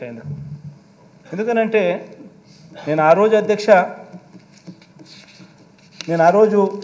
బహుశా నేను చేసిన ఆ పని వల్ల నేను అధికారంలోకి బహుశా రాకపోయి ఉండొచ్చు అధ్యక్ష. కానీ అధ్యక్ష, అధికారంలోకి నేను రాలేకపోయిన అధ్యక్ష, ప్రజల్లో విశ్వసనీయత అన్న అంశం ఏమిటి, విశ్వసనీయత అన్న పదానికి అర్థం మాత్రం జగనే విశ్వసనీయతకు అర్థం అని చెప్పి మాత్రం ప్రజలకు నన్ను నమ్మినారు అధ్యక్ష. ఈరోజు నేను గర్వంగా కూడా చెప్తా ఉన్నా అధ్యక్ష, 2014, 2019 నుంచి 23 ఈ 5 సంవత్సరాలలో చెప్పిన మేనిఫెస్టో ఏదైతే రిలీజ్ చేసినామో అందులో 99% హామీలను చిత్తశుద్ధిగా మేనిఫెస్టోను ఒక బైబిల్గా భావించి, ఒక ఖురాన్గా భావించి, ఒక భగవద్గీతగా భావించి నిబద్ధతతో 99% హామీలను అమలు చేసి, ఆ చేసిన హామీలను, ఆ మేనిఫెస్టోను ప్రతి ఇంటికి కూడా తీసుకొని వెళ్ళి చూపించి, ప్రజల చేతనే మార్కులు ఇచ్చి, ప్రజలే శభాషను అనిపించే విధంగా ప్రతి ఎమ్మెల్యేను గడప గడప కూడా తిప్పుతా ఉన్న ప్రభుత్వం కూడా మనదే అని చెప్పి కూడా అధ్యక్ష. ఇది అధ్యక్ష తేడా మనకు చంద్రబాబు నాయుడు గారికి అధ్యక్ష. అప్పట్లో చంద్రబాబు నాయుడు గారు అధ్యక్ష 87,612 కోట్ల రూపాయల రుణాలు మాఫీ చేస్తానని చెప్పి రైతులను మోసం చేయడం, బ్యాంకుల్లో పెట్టిన బంగారం ఇప్పిస్తానని చెప్పి రైతులను మోసం చేయడం, 14,205 కోట్ల రూపాయలు పొదుపు సంఘాల రుణాలు మాఫీ చేస్తానని చెప్పి అక్క చెల్లెమ్మలను మోసం చేయడమే కాకుండా సున్నా వడ్డీని సైతం అక్టోబర్ 2016 నుంచి రద్దు చేయడం, ప్రతి ఇంటికి ఓ ఉద్యోగం ఇవ్వలేకపోతే 2,000 రూపాయలు నిరుద్యోగ భృతి ఇస్తానని చెప్పి ప్రతి ఇంట్లో ప్రతి పిల్లాడికి ఏకంగా 1,25,000 రూపాయలు బాకీ పడి అది ఎగరగొట్టి ఇలా రకరకాల పద్ధతుల్లో మోసం చేశాడు. కాబట్టి నేను గర్వంగా కూడా చెప్తా ఉన్నాను, రకరకాల పద్ధతులు ఆయన అబద్ధాలు చెప్పాడు, మోసం చేశాడు. కాబట్టి 2019లో ఏకంగా చంద్రబాబు నాయుడు గారికి వచ్చింది 175 స్థానాలకు కేవలం 23 స్థానాలు ఇచ్చి ఆయన ప్రతిపక్షంలో కూర్చుంటున్నారు. మాట మీద నిలబడ్డాం, నిజాయితీగా చేసి 151 స్థానాలతో మనల్ని గెలిపించిన ప్రజలు, ఆ మాట మీద మనం నిలబడ్డాం కాబట్టే డే 1 నుంచి ఆ చిత్తశుద్ధిని చూపించాం కాబట్టే డే 1 నుంచి ఆ నిబద్ధత మనం చూపించాం కాబట్టే అధ్యక్ష 151 స్థానాలు ఇవ్వడమే కాక దాని తర్వాత జరిగిన స్థానిక సంస్థల ఎన్నికలు కానీ ఉప ఎన్నికలు కానీ ఏ ఎన్నికైనా తీసుకున్న అధ్యక్ష ప్రతి ఎన్నికల్లో కూడా అధ్యక్ష ప్రజలు తమ గుండెల్లో పెట్టుకుని వైఎస్ఆర్ కాంగ్రెస్ పార్టీని గెలిపించారని గర్వంగా కూడా చెప్తాను అధ్యక్ష. కాబట్టి అధ్యక్ష నేను చెప్తా ఉన్నాను, విశ్వసనీయత అన్నది ఎప్పటికైనా గెలుస్తుంది అధ్యక్ష. విశ్వసనీయత అన్నది ఒక వ్యక్తి సంపాదించుకోవాలి అని అంటే ఫలానోడు క్రెడిబుల్, ఫలానోడు నమ్మకస్తుడు అని సంపాదించుకోవాలని అంటే అధ్యక్ష, ఆ పేరు సంపాదించుకోవాలంటే అధ్యక్ష కొంతమందికి సంవత్సరాలు గడుస్తుంది అధ్యక్ష.